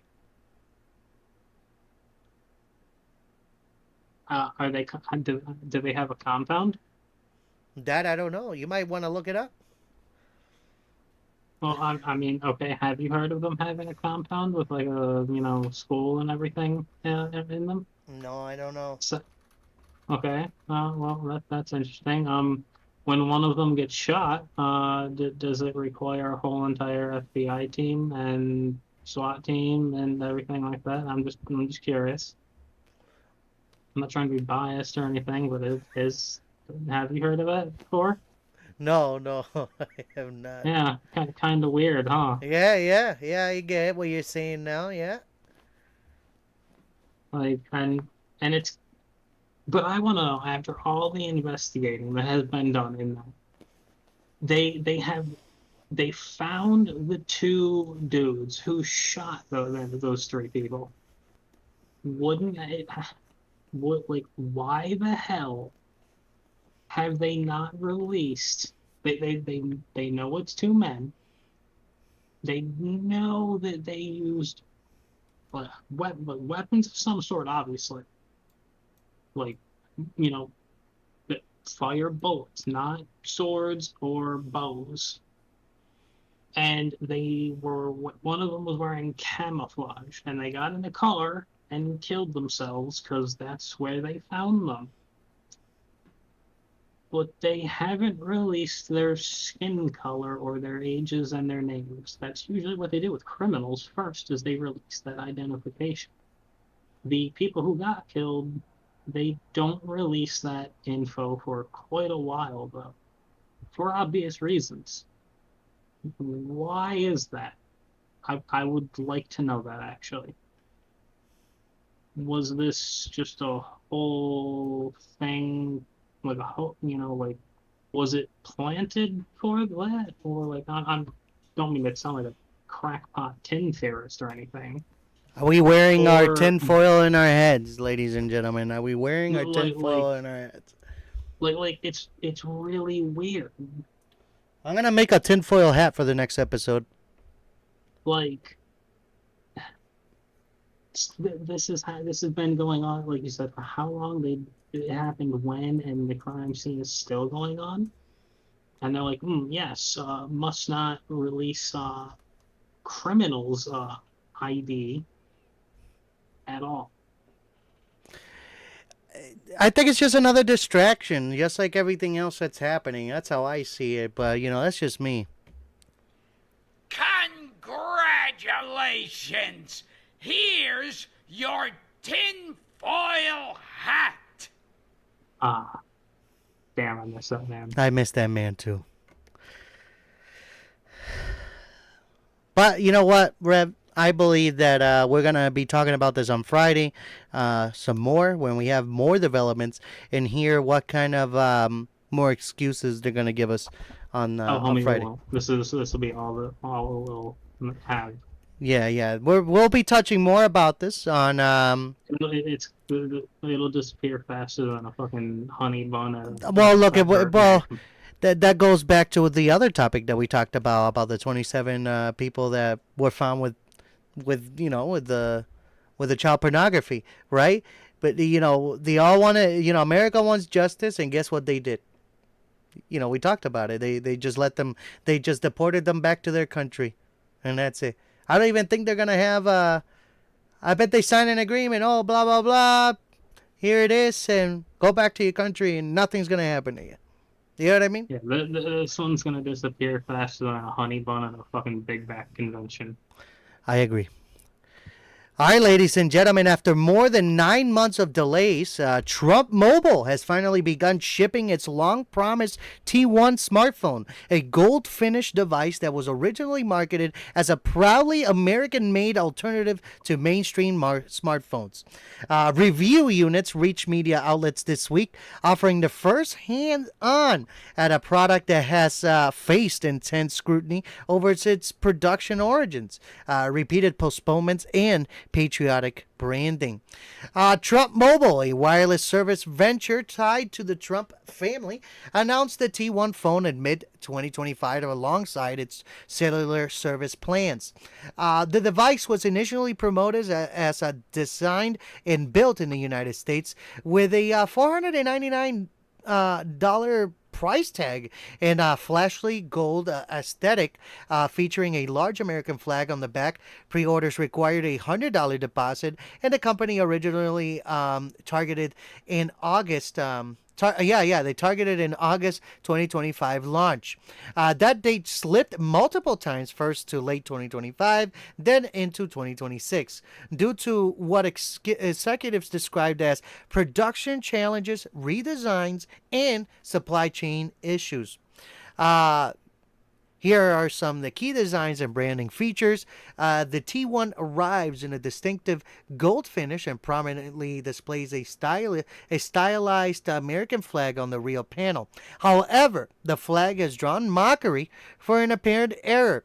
It features only 11 stripes instead of the traditional 13 representing the original colonies. Some promotional videos reportedly showed even fewer stripes, as low as 9, with inconsistencies across marketing materials.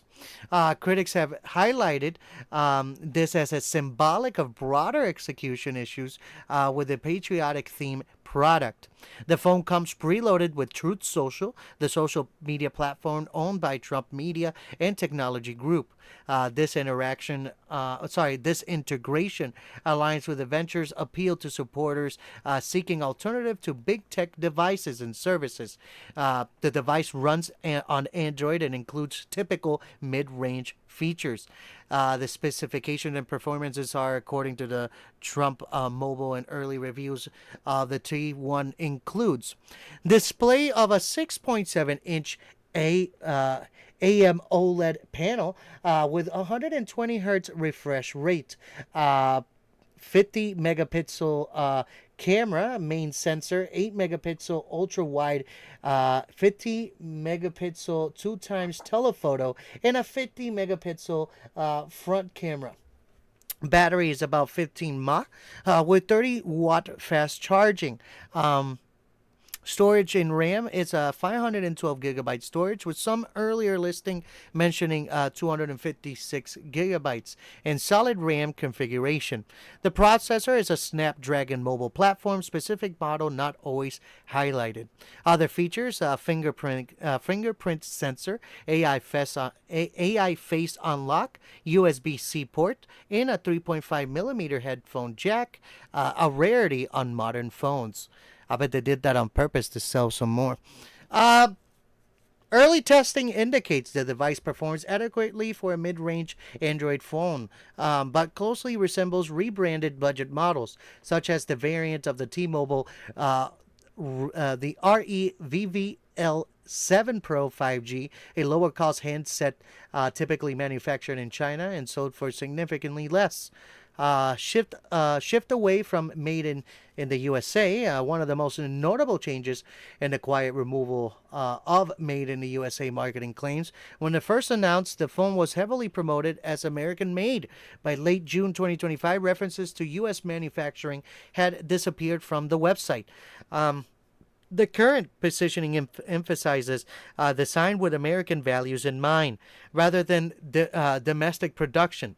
Early batches appear to involve assembly or components sourced internationally, primarily from China, consistent with industry realities for smartphone manufacturing at this price point. Experts had long expressed skepticism about feasibility of a fully U.S.-made smartphone at this price and timeline, citing complex global supply chains for chips, displays, and other components. The T1 pairs with Trump's mobile wireless service, featuring the 47 plan at $47.45 per month, which promises coverage comparable to major carriers. The company operates with a U.S.-based call center and emphasizes data privacy and freedom from perceived censorship. Customers can use the service with their existing phones, but the T1 was positioned as the flagship hardware option. The delays frustrated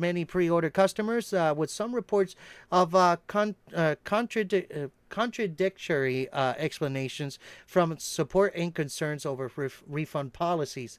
As shipments finally begin in mid-May 2026, the company is fulfilling orders to those who placed deposits earlier, nearly a year earlier. Initial reactions to the T1 have been mixed. Supporters praise it its patriotic design, true social integration, and independence from mainstream tech giants. Detractors call it an overpriced, rebadged budget Android with unfulfilled promises on manufacturing and timelines. The flag stripe controversy and production origin shift have fueled online memes and skepticism. And as of today, shipments are underway but limited. Full reviews are emerging with performance, cameras, quality, software experience, long-term reliability still under evaluation. The phone represents an ambitious attempt to blend politics, patriotism, and consumer technology. An effort that has so far been defined more by delays and adjustments than revolutionary innovation. Now, any discussing questions? Number one, the Trump Mobile T1 was originally marketed as a made in the USA, but quietly dropped that claim in amid delays. How important should country of origin claims be for consumers when purchasing electronics, and what responsibility do companies have when marketing narratives change with the T1 coming preloaded? Oh, sorry. That was number two there. I snuck that into number two. With number two here, with the T1 coming preloaded with Truth Social and featuring strong patriotic branding, does integrating political or ideological elements into consumer hardware enhancement or undermine the product's appeal and trustworthiness? And then number three, man, it's hot. The phone arrived 9 months late at a $499 price point, while resembling for cheaper rebranding devices. What does this case reveal about the challenges of launching new smartphone brands in a market dominated by established global supply chains and major manufacturers? I think this is going to be a flop. I think everybody spent their money. Revelation, do you agree? I think everybody spent their money, and it's going to be a flop. It wasn't American made like everybody thought they would. They waited almost a whole year to get this freaking phone. Now they're saying it's a low budget phone. What do you think? Well, I mean, kind of had to be I think it was made to be a low budget phone anyways, and you can't really make smartphones were already like you already have American made smartphones anyways, and they like fucking Motorola, and they kind of already dominated the market for quite a while. So I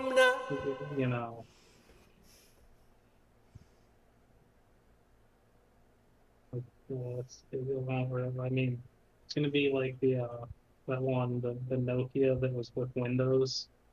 Kind of like a fad for a little bit, and everyone just kind of was like, yeah. Here it is. Yes, everybody in Cleveland, low minority got Obama phone. Yeah, there's going to be now, instead of Obama phone, get yourself the Trump Mobile T1, ladies and gentlemen. That's the upgrade now from Obama to the Trump Mobile T1, which I think he's just doing this to be like, oh, hey, we're in competition with Obama with all these things that he did, because, he always talks about Obama and Obama this, Obama that. I think that he just did this to up one Obama with his Obama phone. What you think? I mean, at least as an actual smartphone, I forget what Obama was. Was it like a fucking cell phone or some shit? Or like one of those like welfare phones? I think it literally was a welfare phone. They still exist today. That's why everyone refers to it as Obama phones, because they were given as part of like what do you call it? You got onto like Social Security or some shit, and they gave you like a fucking Obama phone, a free phone during Obama's presidency, and that's why it was called Obama phone. Yes, everybody in Cleveland, low minority got Obama phone. Yeah, see. Ladies and gentlemen, as always, let us know in the comment section. We're trying to hurry up here. This is my last one, and then we're going to send it to Rev for his few of his articles, and then we're going to send it on our way. Yeah, it's just like 1 o'clock. Brother, it's been a jam-packed episode. I'm sorry for all of you. Thank you for keeping up with us, all 8 of you that are watching here tonight. We're going to move into Chud the Builder. You know who that is? Is a rapid rising he's a rapid rising influencer, so they call them anymore, right? They call them influencers now, everybody. I think you and I now will be considered an influencer after another year. Welcome, everybody, if you're watching this, later on after this live is over. We are going to be influencers of shit. Just joking. Yeah, then we can just go around and eat at random places and... Yeah, and then people are going to want our autograph and take a picture with us, and we'll be like... Yeah, and then we won't be able to eat in peace. No, it's okay. It's okay. We'll be all right. We'll have random controversies online, and we'll not have any fucking idea what the hell it's about. Then they're going to talk about us on Reddit. That's the next thing, Rev. Oh, God. Yeah, that's what's coming. They'll randomly ship us and we'll be like, what the fuck is going on? I just wanted brisket. Everybody, we can't wait for you to find us out. Promise you this show is not always political. Soon enough, we're going to find a new dynamic, and we're going to talk about other things besides just political shit. Just know that when we talk about this political stuff, it's not that we're Democrats, it's not that we're Republicans, it's not that we're left, it's not that we're right. We're just trying to inform you of what's going on, and that's pretty much it. And then we give you our non-biased, response. Yeah, and if it does sound biased, it's really just some of us having a very lengthy TED Talk. Yeah, there you go. That's how we do it around here. Ladies and gentlemen, Dalton Levi Etherly, the 28-year-old Tennessee man who gained internet notoriety under the moniker Chud the Builder, has become the subject of national headlines after a shooting outside a courthouse in Clarksville that left both him and another man wounded.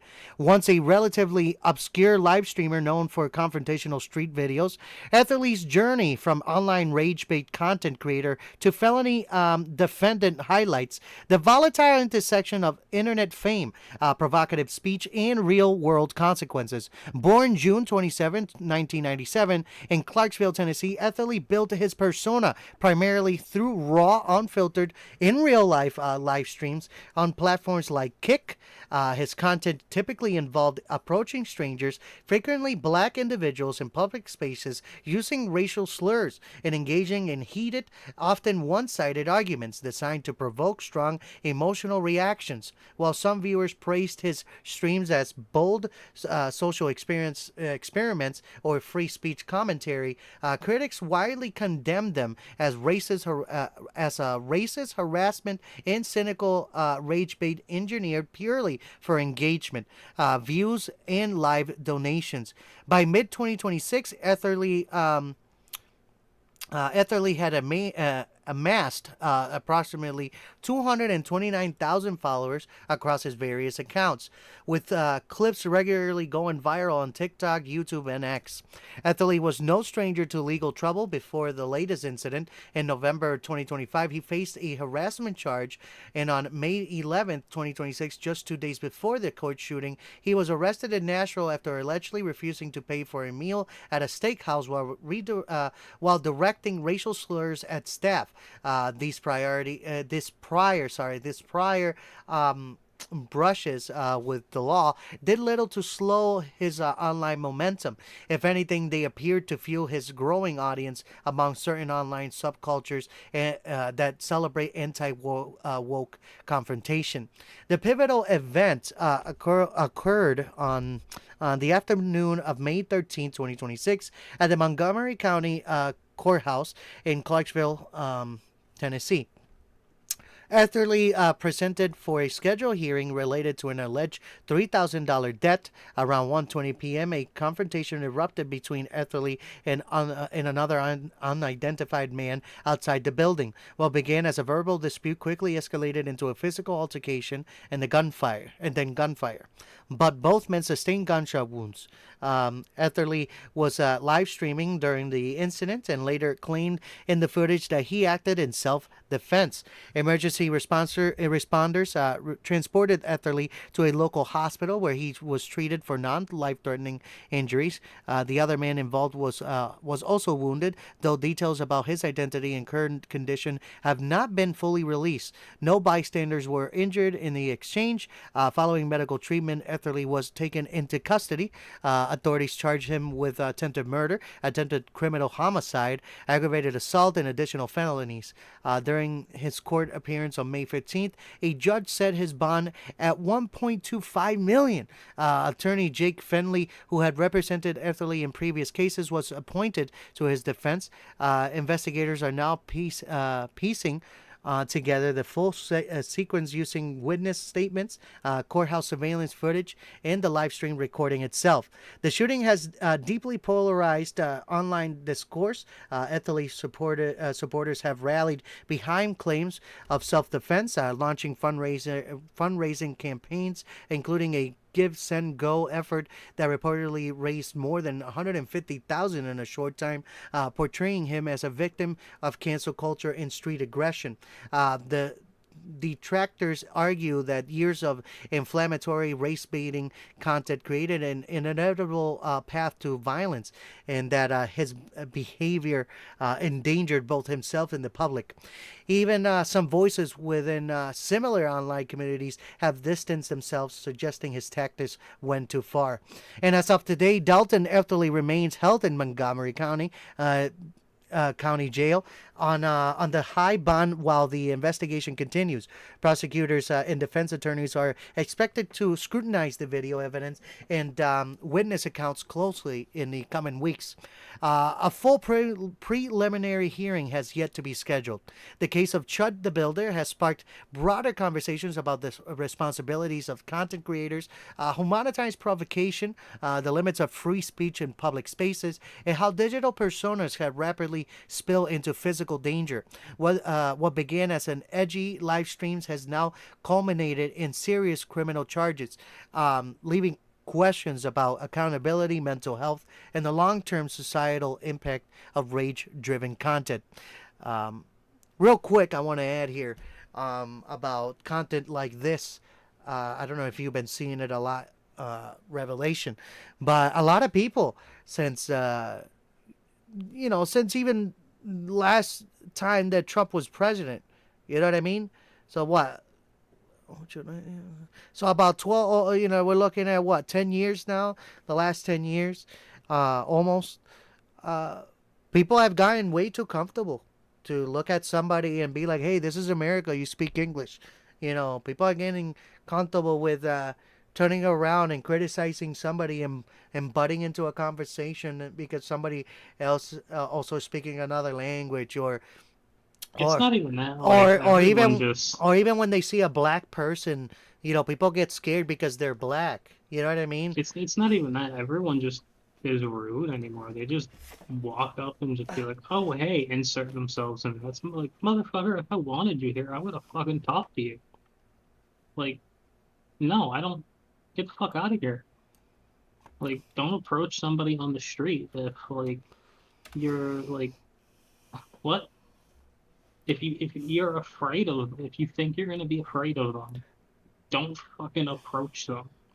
Yeah, it may look weird if you cross the other way.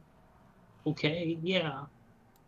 Like, you're gonna catch some flack for it. And that's a fact. Like, oh, don't, like, that, like, and then there's those, oh, hey, I'm gonna fucking go insert myself into somebody's conversation, and then, whine on the fucking internet because I got my shit milli rocked. Well, yeah, of course you got your shit milli rocked because one, they don't know you. You could be a threat. Two, that's how they were raised. Perceiving somebody as, like the stranger as a threat immediately removes said stranger. Like, I mean, like, you know, like if I'm eating somewhere with, like, let's say me and you were eating somewhere, and some motherfucker just comes up that we don't know and just starts talking. It's like, the fuck? Who the hell are you? Like, I'm not gonna be nice to them. Like, I'm gonna give them a weird look at first, like, oh, okay, and then if they start talking, it's like, and don't say, oh, well, I know you. If they just start, like, I'm gonna be like, okay, well, who are you? If they just start saying random bullshit, I'm gonna be like, get the fuck out of here. I don't know who you are. Just fucking leave. Right. Like, people are literally, like you said, way too comfortable. It doesn't matter whether you're white, black, Hispanic, any, like, yellow, fucking purple with fucking red polka dots. People are way too fucking comfortable. Yep. That's a fact. Like, parents have raised have started fucking raising their kids as, like, with no punishments.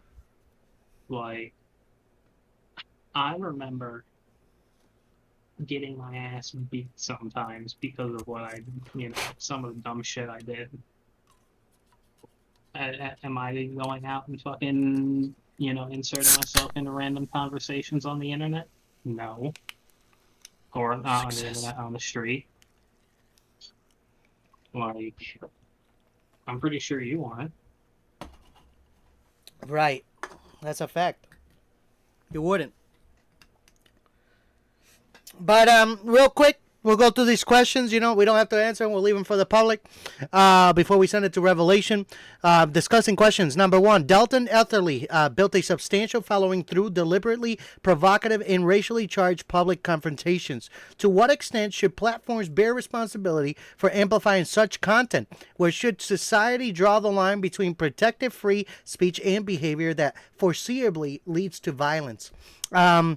Number two, the shooting occurred during a court appearance with Etherly actively live streaming at the time. How can courts and law enforcement better manage security risks posed by individuals with a documented history of inflammatory public behavior?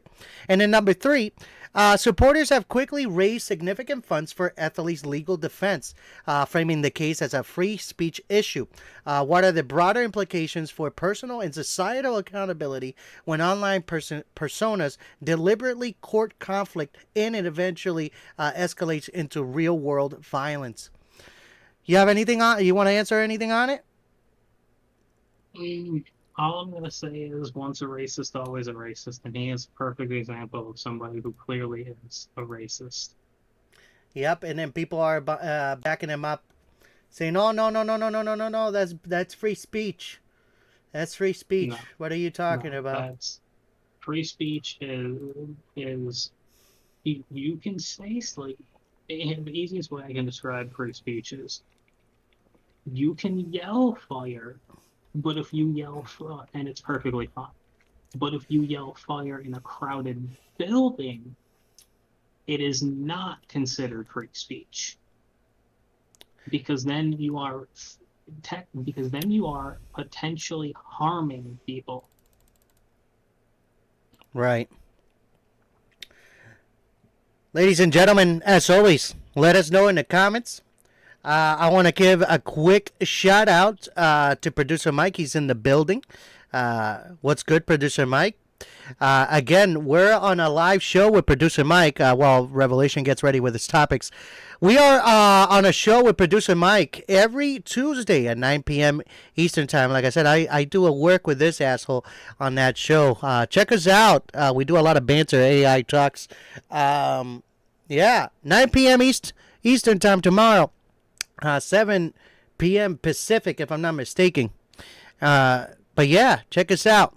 Also, I would like to take this moment real quick to remind you all that we are moving to audio will be available on almost all the audio platforms available: Apple Podcasts, Spotify, Amazon Music, Podcast Index, RSS.com Community, iHeartRadio, Pandora, TuneIn, Castamatic, Castbox, Castro, CurioCaster, Overcast, Pocket Cast, Podcast Addict, Podcast Guru, Pod LP, and Podverse, ladies and gentlemen. You can find us all there. Me and Revelation have to work an intro for our audio podcasts, so we can have a cool intro for you guys, something different than what you get here on the video version.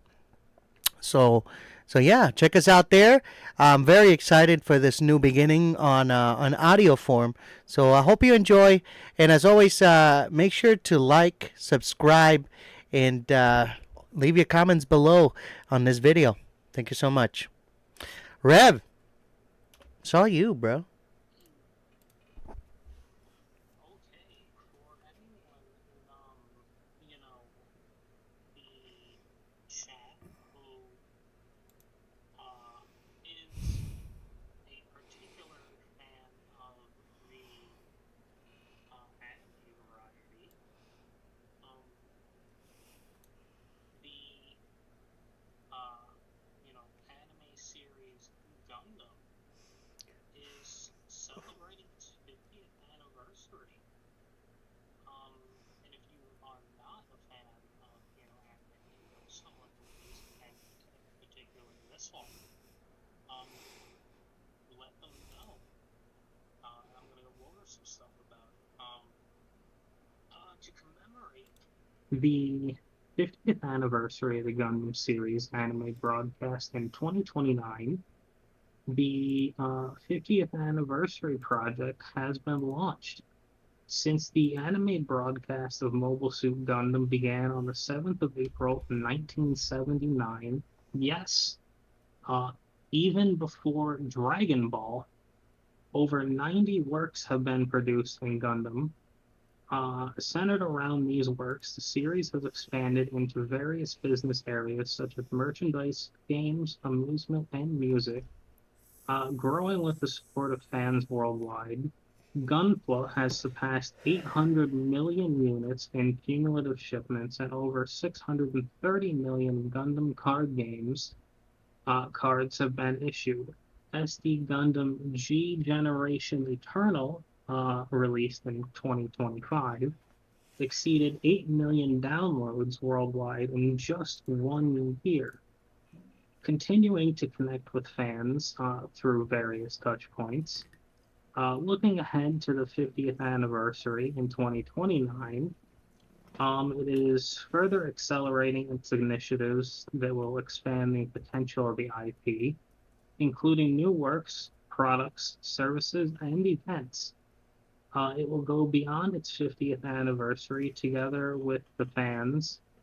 It will continue to take on new challenges to connect with the future. To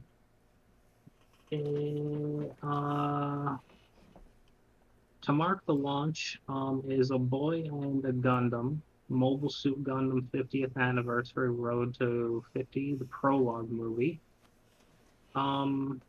Has already been released. Directed by Sakura Hayakawa.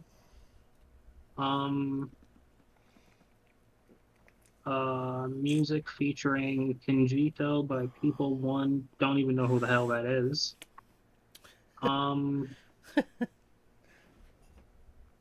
There is a sequel to Mobile Suit Gundam Seed Freedom, called Mobile Suit Gundam Seed Freedom Zero, which was released on Friday the 20th. Oh, okay, so Mobile Suit Gundam Seed Freedom released on Friday the 26th of January 2024. So Zero being the sequel of that. The remaster of the original Mobile Suit Gundam, and then they are adding new footage to the most overhyped and overrated version, in my opinion, Mobile Suit Gundam Wing. The 50th anniversary event is going to be held at Gundam Con at Mukahari, obviously in Japan, for those of you who can afford it, or if you even like it, like I said. They're removing the life-size unicorn Gundam statue in August. I'm sure you guys have probably seen that going around the internet. Japan has officially certified April 7th, designated as Gundam Day every year. There is a Gundam and Hololive production. Pretty sure no one in here knows what the hell Hololive is. I don't even know what the hell a Hololive is. So are you Chinese or Japanese? Somebody look up what the hell a Hololive is for me. I guess the models are they are now incorporating green mark certifications for it, and that is it for that one. So is it Gundam like?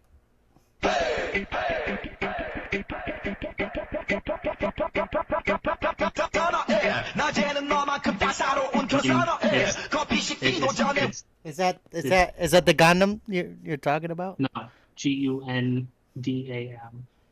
Look, I mean, you can look it up if you want. Gundam, is it with an AM? Gundam.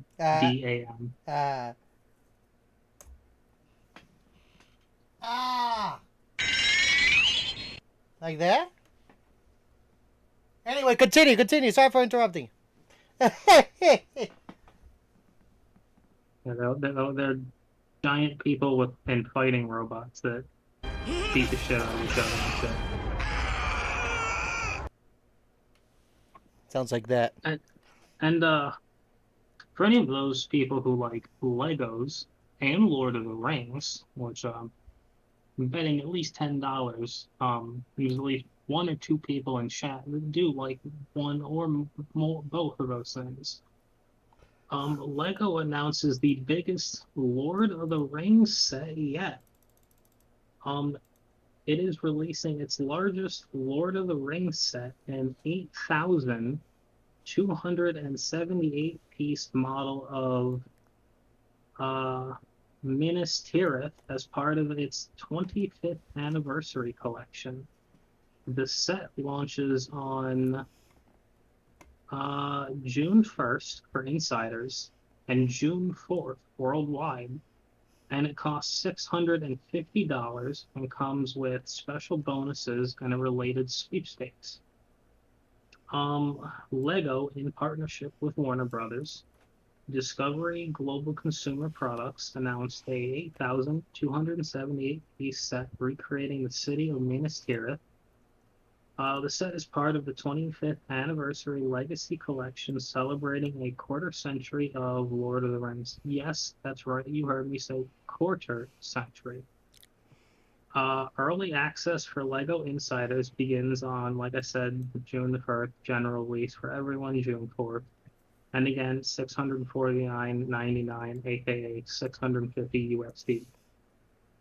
It will include why the fuck did it? Okay, so I guess that was a fucking summary that I was reading. Okay, so never mind. Recreating the majestic city of Gondor, the legendary white city of Minas Tirith, from towering architecture to the iconic citadel, the striking display model captures one of Middle-earth's most memorable locations. The set, which features a hybrid-scale design, combines an expansive micro-scale cityscape with richly detailed Minifigures scale interior scenes according to a May 12th news release. From afar, builders can admire the sweeping skyline and defensive walls of Minas Tirith. The release reads, up close they can explore key interior spaces, including the throne room of the Citadel, where pivotal moments from a story unfold. The set also features 10 minifigures themed accessories from the legendary Shadowfax Force figure to help bring the world of Middle-earth to life. Like I said, everything blah blah blah blah blah. So, what are the, let's see, what, that scared the shit out of me. Could you not ever do that again?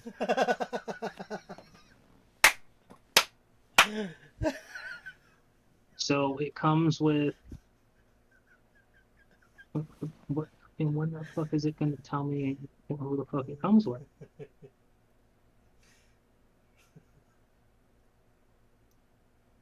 That would be lovely if it.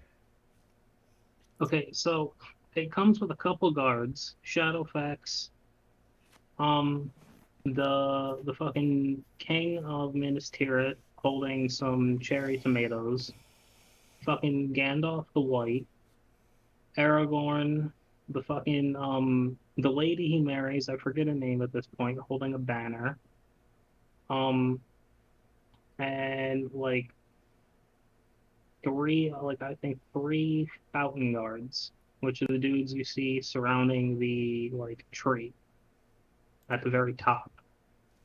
Oh, and Frodo and one other guy. Yeah. Okay, so yeah, that's everything that comes with it. Yeah. Yeah. That was Revelations take tonight, Rev. Thanks, bro. Anything you wanna?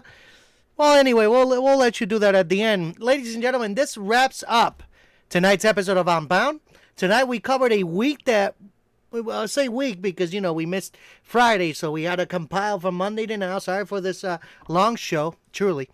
And tonight we covered a week that, once again, like I said, showed just how chaotic and interconnected our world has become, from escalating tensions in the Middle East and high-stakes international diplomacy to shocking scandals, tragic incidents, public health emergencies, and wild cultural stories.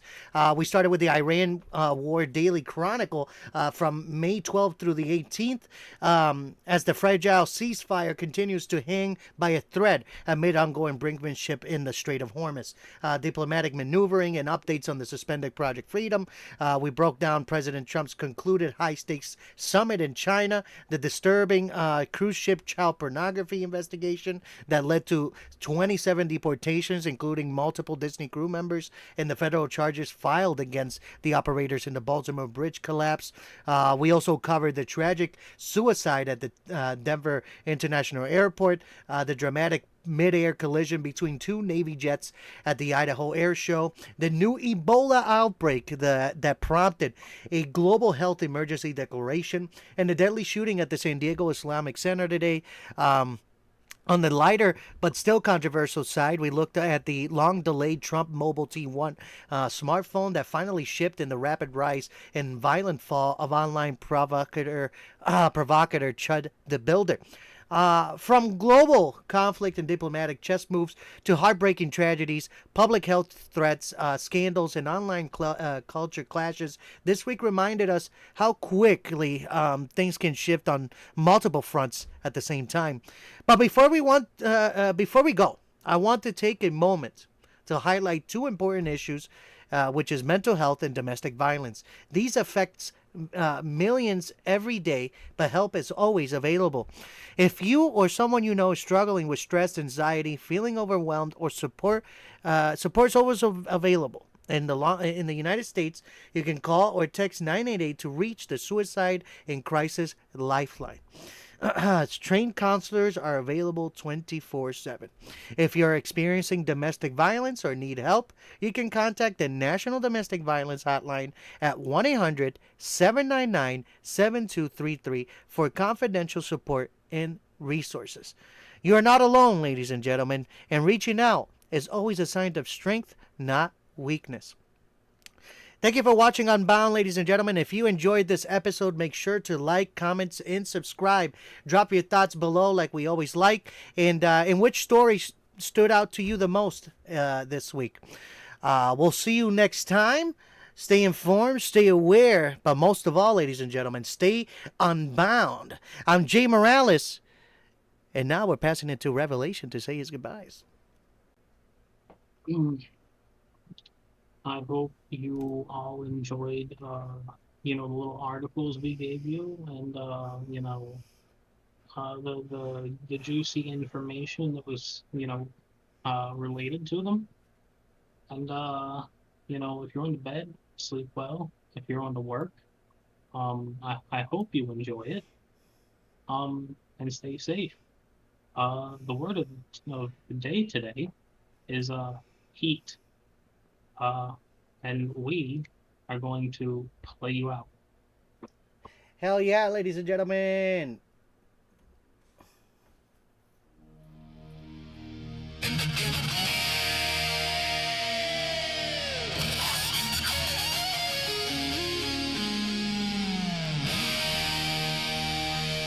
One voice rises.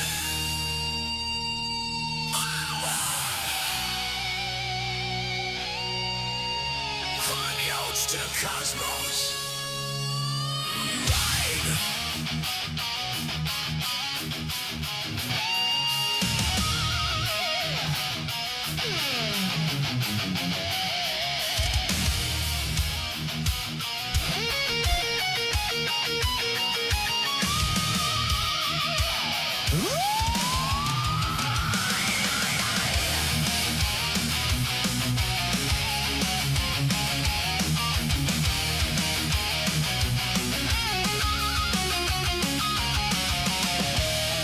We hit the mic when the daylight dies.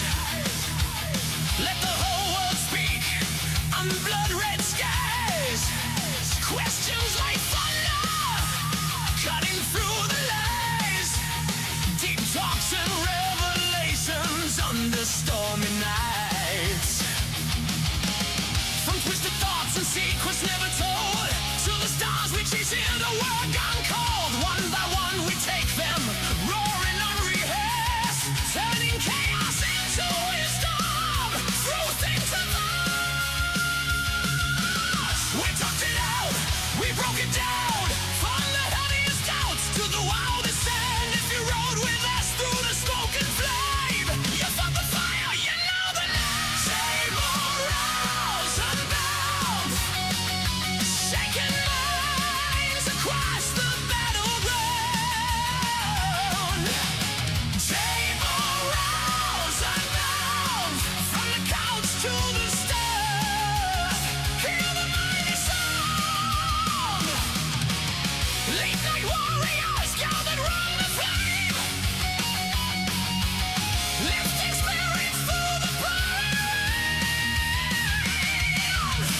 Jey Morales, Unbound, when the truth comes down, you can't hold it back.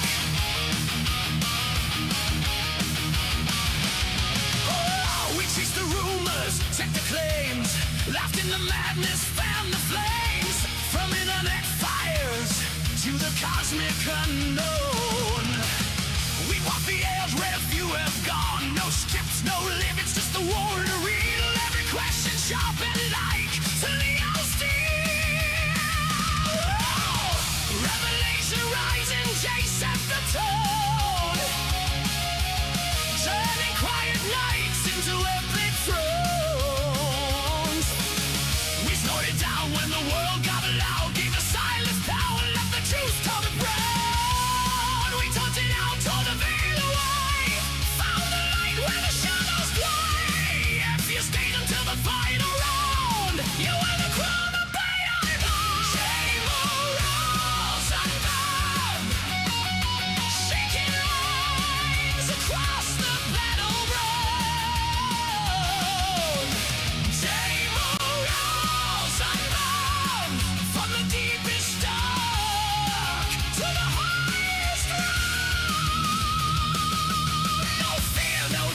No looking back, the voice of the night is on the attack.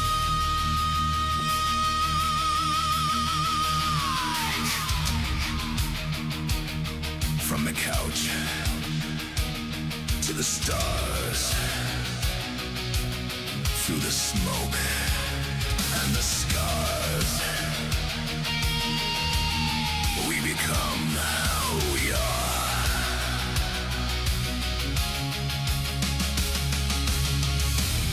In the silence between the questions lies the truth that sets us free. No fear, no takes, no looking back. The voice of the light is on the attack.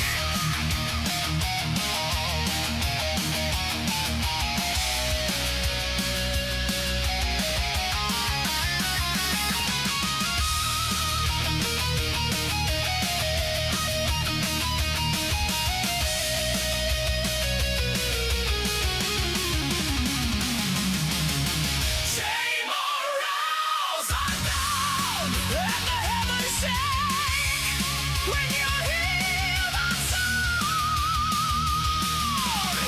Jey Morales, unbound, from the underground earth, let it resound. Jey Morales, unbound, we've been lifting eyes around. You can't stop that sound. When the truth comes crashing